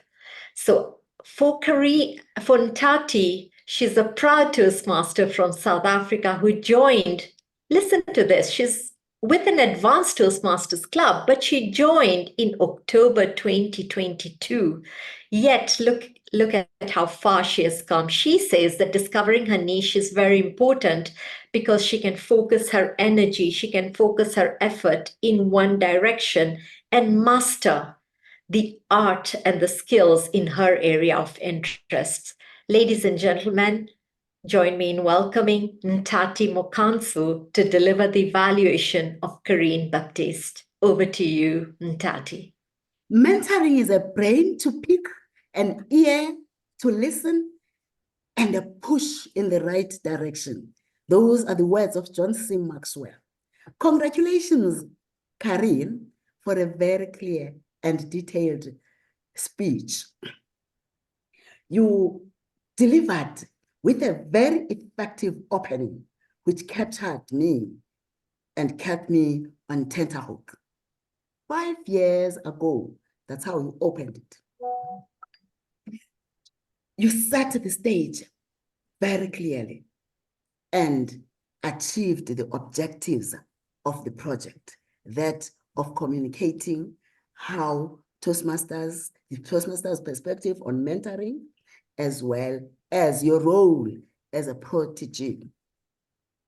In your speech, you had a hero, Shane, who took you through and mentored you. Subsequently, you were able to mentor others, which is very, very good. And it showed how your hero, how effective and impactful your hero has been.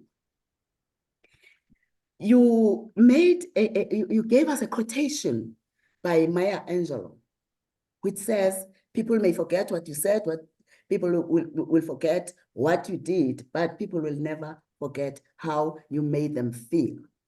And I can attest that Elisa has not forgotten how you made her feel by taking her through the mentorship program after you have sucked from a very wealthy shade. I would suggest that when you are engaged in a dialogue, maybe you need to consider the vocal variety. At the beginning, your voice was monotonous. There was no difference between what Shane was saying and what you were saying. However, you warmed up later. Secondly, I would suggest that there should be more involvement, more engagement of the audience, asking them questions, for instance, or giving them an opportunity to say something. In summary, well done, Carine. Very inspirational speech, and I'm looking forward to hearing more of your speeches. Back to you, Madam Toastmaster. Thank you very much, Toastmaster Tati, for that extremely skillful delivered evaluation and encouraging Carine by highlighting all her strong points. Beautifully done. You came in with a bang. You took her topic and came with a quote, and it really stood out because you highlighted the importance of mentorship and went straight to tell her how she did that extremely well. If there's one area that I think you were trying to get at, and that was in the point of improvement for Carine, you talked about her engaging her audience more, and you pointed out to the content of her speech and how she brought in Elisa. I think the area where, by being very specific, like I loved also that Carine spoke and gave us a name, Elisa. She talked about Elisa being a pleasure. And I would have liked to see that in her face, in her facial expressions, if she was a pleasure, a smile. That would have engaged us, that would have connected us at a deeper level, that would have made us feel that connection she has with Elisa. And I think that's what you were trying to say to her, to open up, to be a little less serious and just, be with it and be present in the moment. All in all, very well done. As you summarized, similar to our previous evaluator, you summarized just with the positive. It would be good to just summarize fully and leave her still on a high.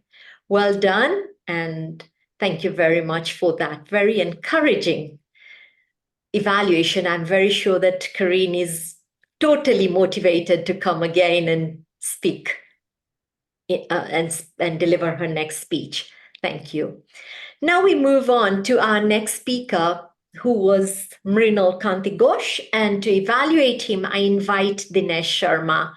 Dinesh has been a Toastmaster since 2019 and is a member of 3 advanced Toastmaster clubs in 3 different districts. Isn't that incredible? It does show we are a truly global organization. We all know Dinesh loves what he does, and that is what he says about discovering his niche and why it's important, because once you discover it, you begin to love what you do. So I welcome Dinesh to evaluate Mrinal. Over to you, Dinesh. Thank you, Madam General Evaluator. Zoom Master, do you think we can get Mrinal also there too? Mrinal, we have seen your growth in the last couple of years that we have known you. And to me personally, I would say you are an inspiration, because I remember you sharing this few times earlier that you were highlighted as the top employee amongst 5,000 employees at your organization. So good job, great job. Your today's speech is a social speech where you give a tribute to individuals or an organization, those who have helped you. So I'm going to tell you 3 things. what you did good, what you could have added, what we always say, icing on the cake. Okay, you did good. You shared where you were before you spoke before you started with the Leadership Speak Club. You shared that, hey, your manager or your team told you to run a project which required creative thinking and effective communication, and you were not sure. So how Leadership Speak helped you in doing that too. You highlighted Braham's contributions in Leadership Speak. You highlighted I really loved the word which you said, shared learning. I really liked it. Okay. The thing that I think you would benefit by a little improvement, because in your whole social speech, you did not mention that, hey, your team asked you to deliver that project and you are not sure, but where are you with that project at the moment? Did you actually completed that project because of the knowledge that you've gained it? Did you actually? So the team or me personally would have loved to hear whether you are actually able to complete that project. Yes, you have been highlighted as top employee out of the 5,000, but you did not mention that. Did you actually completed that project of that was being assigned to you? And the second thing, which I would say, now this could be my computer error. I'm not sure, but I don't know if somebody else has figured it. When you are presenting your speech, okay, at few times your face was kind of a tilting towards one direction. Now this could be a technology error. This could be, but all in all, I would say I have seen your growth, Mrinal, and the title you chose, embrace the path for the growth, was truly suited you. Good job. You are a true leader. Back to you, Madam General Evaluator. Thank you very much, Dinesh. An impressive evaluation where you truly acknowledge the speaker's growth over the period you have observed him. And I think this is really good because you show that you care for the speaker's growth. Additionally, you had taken time to understand the objective because you took time to share with us what your understanding is of social speeches, and you very skillfully praised Mrinal's positive points, but highlight and at the same time highlighted the areas where his objectives could have been better met had he followed the attributes that are necessary to be observed in a social speech. I think you did that extremely skillfully. Very well done. In fact, if I can use your own style, I have observed you grow from strength to strength, and it's a pleasure listening to your evaluations today. When I look at a before and after, you have come a very, very long way. So beautifully done. I'm sure Mrinal is encouraged. So thank you for that. I want to also encourage Mrinal again, and this ties in with something that Dinesh has already spoken about. In a social speech, you start with something that's uplifting. Avoid, fellow Toastmasters or ladies and gentlemen, just start with something that's uplifting because it's a social speech and it should speak to the occasion right away. Very well done to both of you, to Dinesh for the evaluation and Mrinal for the speech. Thank you so much. Now we move on to our next speaker, and this was Barbara Jarvis. I'm delighted to invite our newest member, Elena Constantinou, to evaluate Barbara. She was a recent winner of the Ultimate Global Challenge. We all know this was Brahms' HPL project, and we have all learned so much from it. Her compassionate speech really connected and touched many chords, certainly mine deep.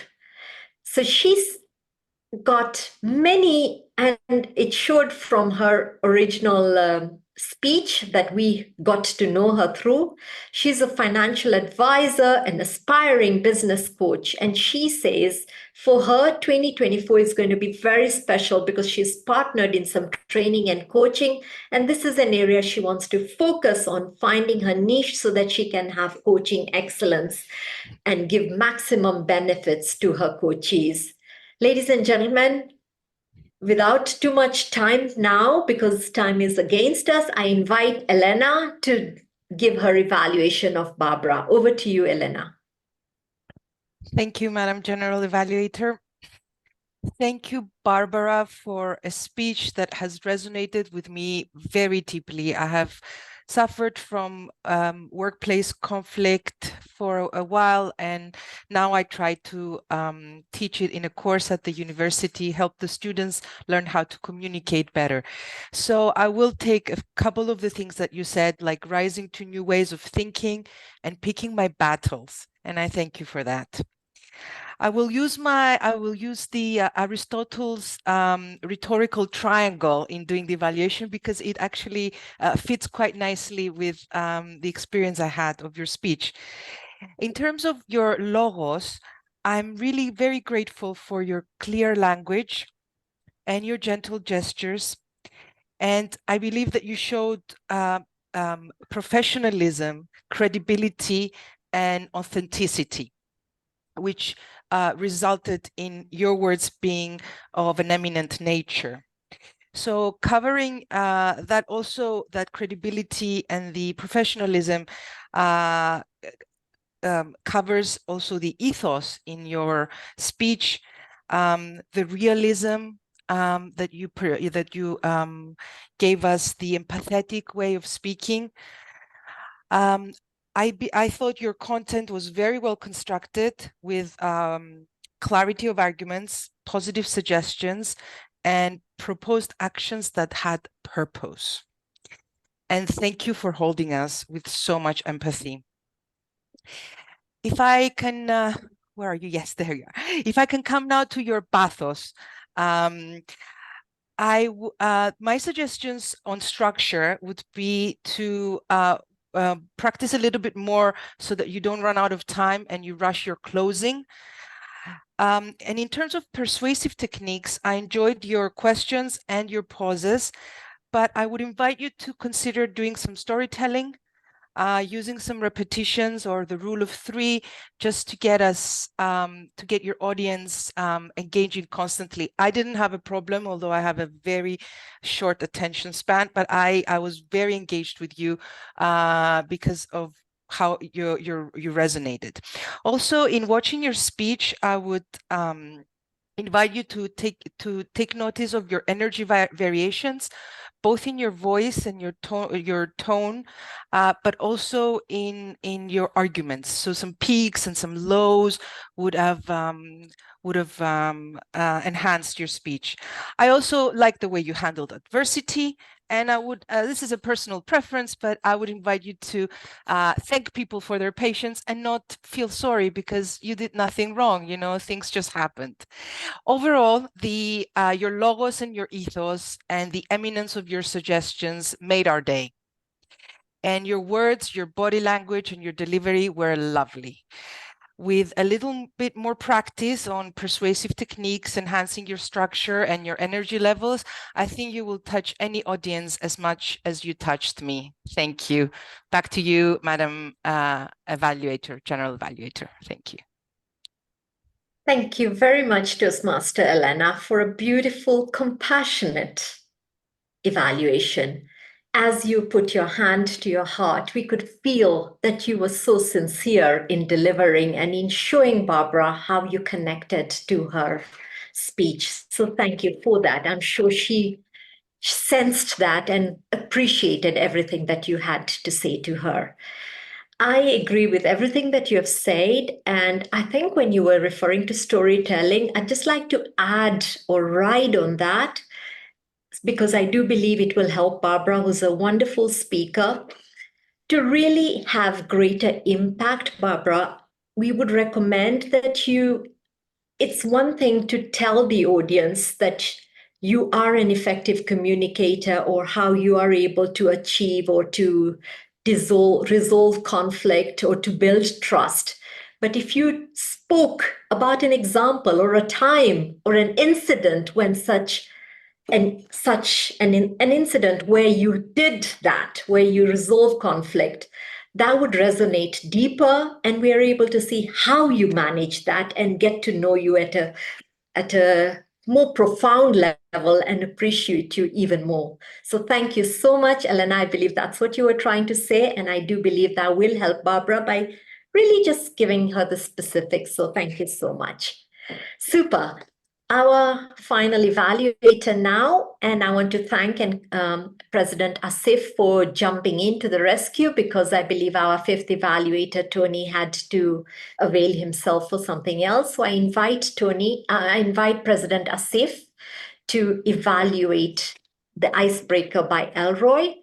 I believe Asif has already told us about discovering his niche. We know he believes in executive coaching, and he spoke to it today. So over to you, President Asif, to evaluate our icebreaker, the icebreaker from Elroy. Well, thank you very much, Toastmaster Rosie, General Evaluator, Madam. Now, as far as Mr. Toastmaster Elroy is concerned, I'm really so happy, Toastmaster Elroy, that you have taken this first step towards a journey of 1,000 miles at Leadership Speak. You nicely introduced yourself and made us know that you are an educator. You also have a background from HR.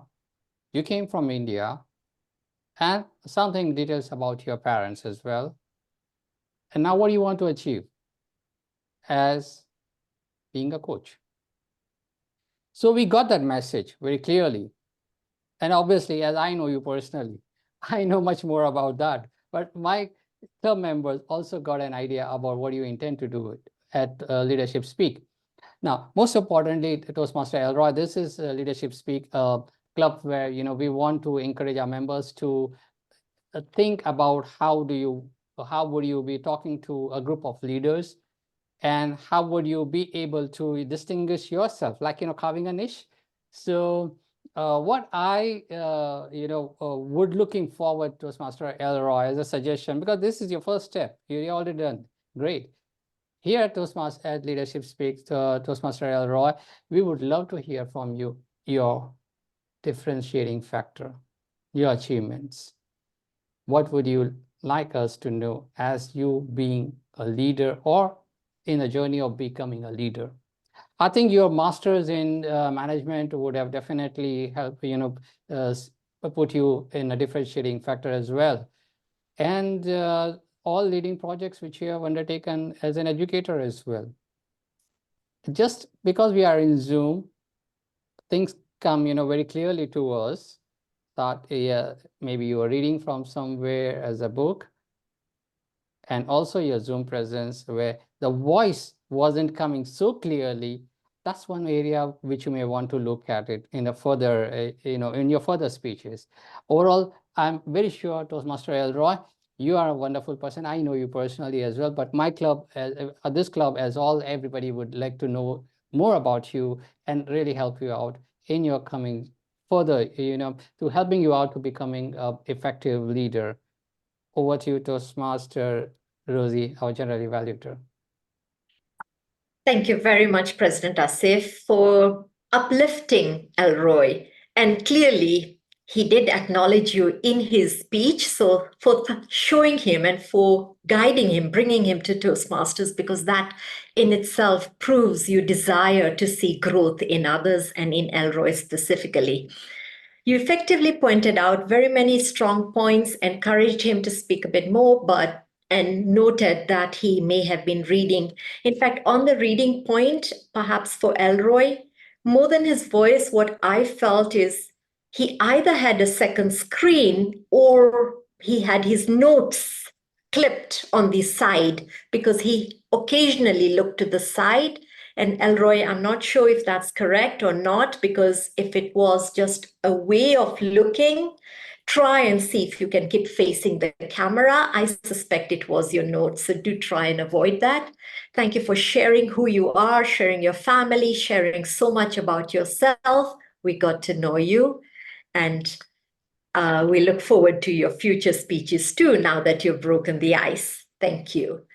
So it has been a real pleasure, and I'm happy that the Toastmaster of the Day, the toast, and all were evaluated. I want to commend this club for always starting early, making sure there's a greeter, so everyone feels so welcome when they come in. There's a chit chat, there's a friendly atmosphere. So whenever anyone enters this meeting, it's always vibrant, positive, and then there's complete silence as we get into the meat of the day. So as always, Leadership Speak has done phenomenally well. I have truly enjoyed being the evaluator.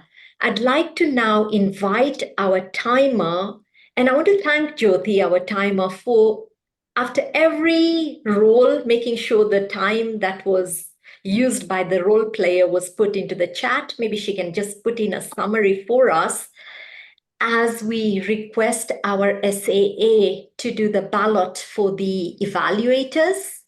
I'll give that a minute and then invite our grammarian for her report. Thank you. General Evaluator, the summary has been put out already. Thank you. Thank you very, very much. So efficient.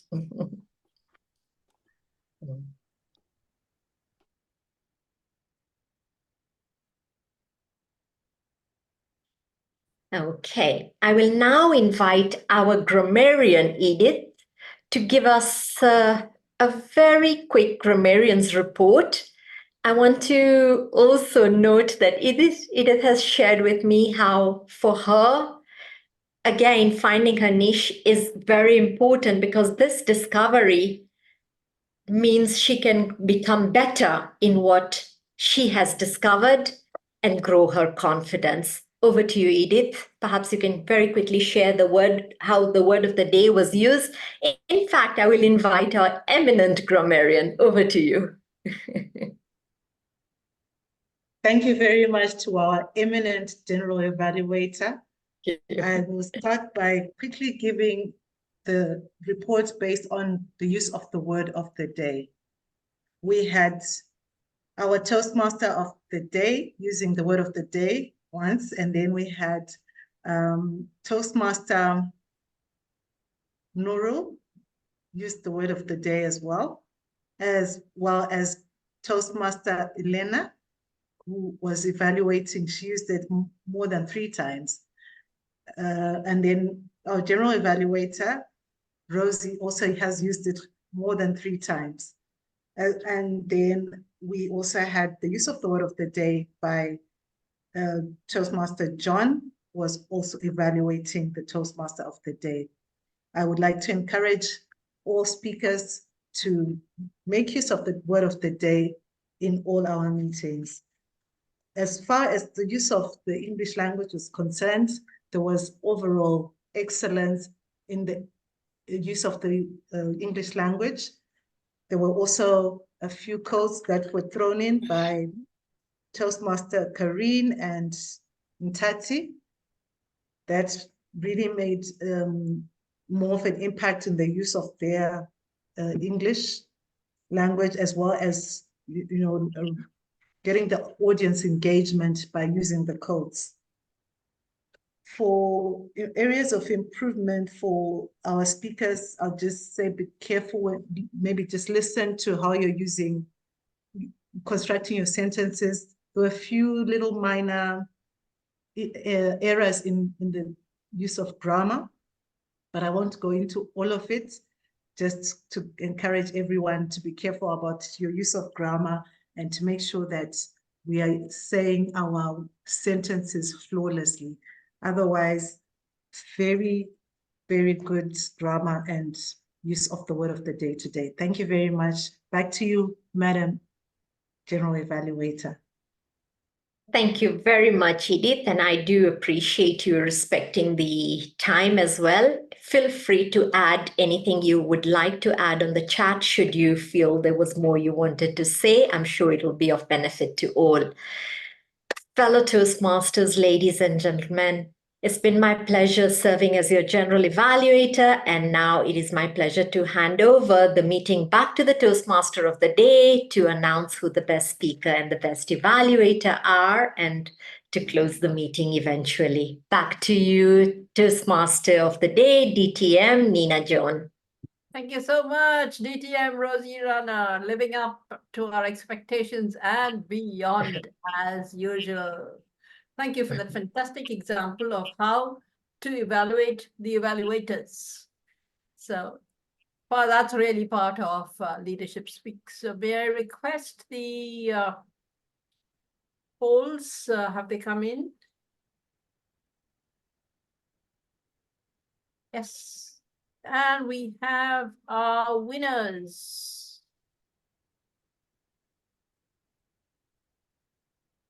Our speaker of today is, drumroll, suspense. What's happening? Technical glitch. Here we are waiting for our screens to open up.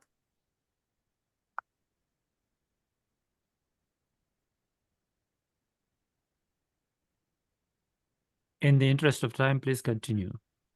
All right, so we're waiting for that thing to happen. May I ask Toastmaster Paramjit to have the thought of the day before I close the meeting? Toastmaster Paramjit, can we have our thought for today?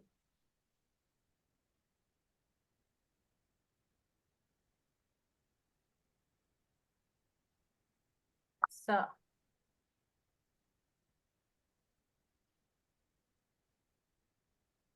From childhood to my youth, my mother and father was always saying that Jack of all trades will become a master of none.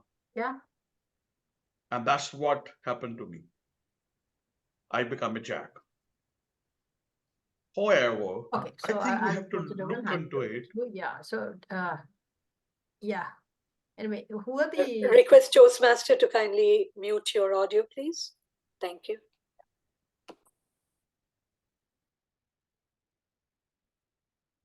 But I think we have to look at it a different way. Discovering your niche is not just about confining yourself to a singular path. It is about channeling your passions, your skill, your strength into one focused direction.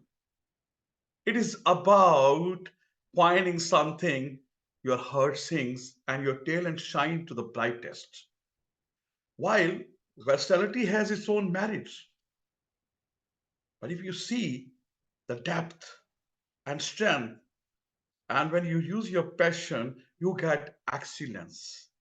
That's how the master craftsmen are made. They do the hard labor all of their life, and they become distinguished because of working in one field.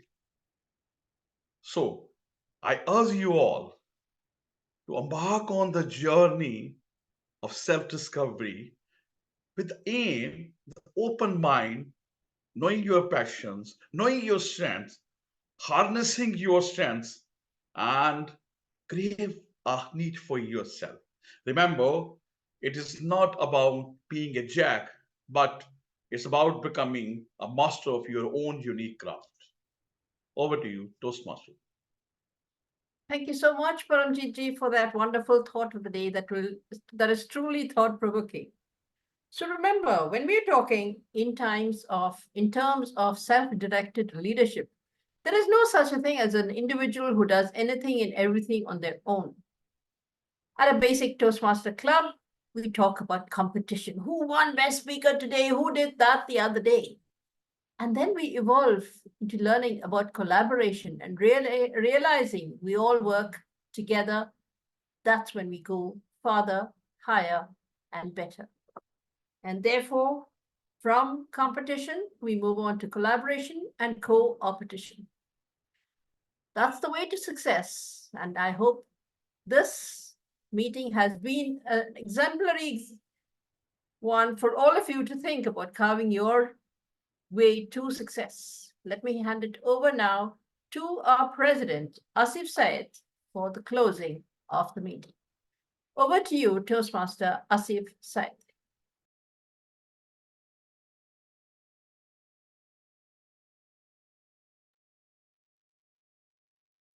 Thank you very, very much, DTM Nina, for steering this meeting with amazing skills.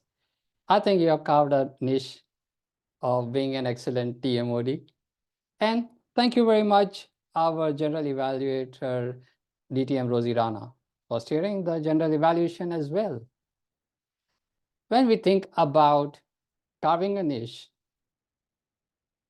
is where we want to see specialization. We want to benefit out of specialization. And very quickly, for everyone, these are two concepts correlated, carving a niche and specialization. If you keep often repeating the same thing, then there is a better chance to become a specialized. And then you imbibe more knowledge by some further studies, certifications, and that helps you to develop more expertise knowledge. And that is how I always give this example of very important concept. You try to understand this. Does a general practitioner in medicine, a doctor, earns more money, or a specialist, a surgeon? Who earns more money? Well, it's a marketing question. So answer is it depends upon a generalist caters to a large number of patients.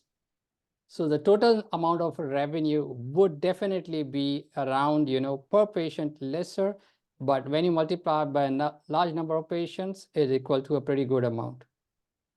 But at the same time, if you are a specialist per patient, the amount is definitely very, very high.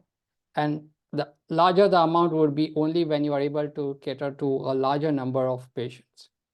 Now, they have limitations, but in Toastmaster, you see, we are in a Zoom meeting and you can cater to a large number of audiences all over the globe. That's what we are doing. And that's why we want to specialize and understand and master these nuances of, speaking on Zoom, so that we can reach to a larger number of audience anywhere out in the world and share our expertise, practice that craft in Toastmasters so that we can go outside the world and be an expert in our field, be recognized as an expert.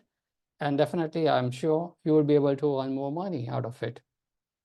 With this Toastmasters concept being a wonderful platform where we can practice the craft of leadership as well as public speaking, we are going to meet next week with, again, an amazing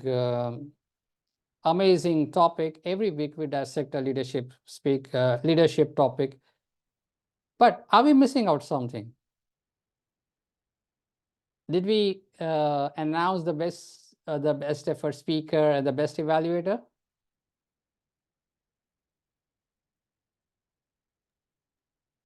Toastmaster of the day. No, we didn't. We didn't. Right. That's the reason I call this as a practice platform. You see, as Nina John, you want to be an expert TMOD. This was also one of the most important aspects in our agenda. So are we ready now with the certificates? Oh, fantastic. Zoom Master, could you please spotlight our certificate master? Toastmaster Asif, Aswati is not here, I think. Yeah, I think her screen froze. So can I just announce it? I think Toastmaster. Please do the honors and let's celebrate. Toastmaster Mamadou is the best speaker. And Yay! Congratulations, Elena, best ever speaker.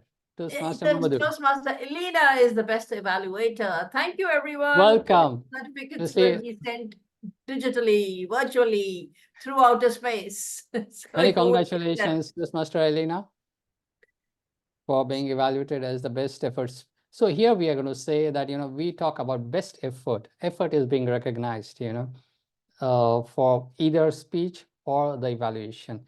With this, I once again, thank you everyone for being such a wonderful audience and participating and taking up roles, various roles. And I wish you all the best in your leadership career. With this, I'm going to adjourn this meeting. See you next week, same time.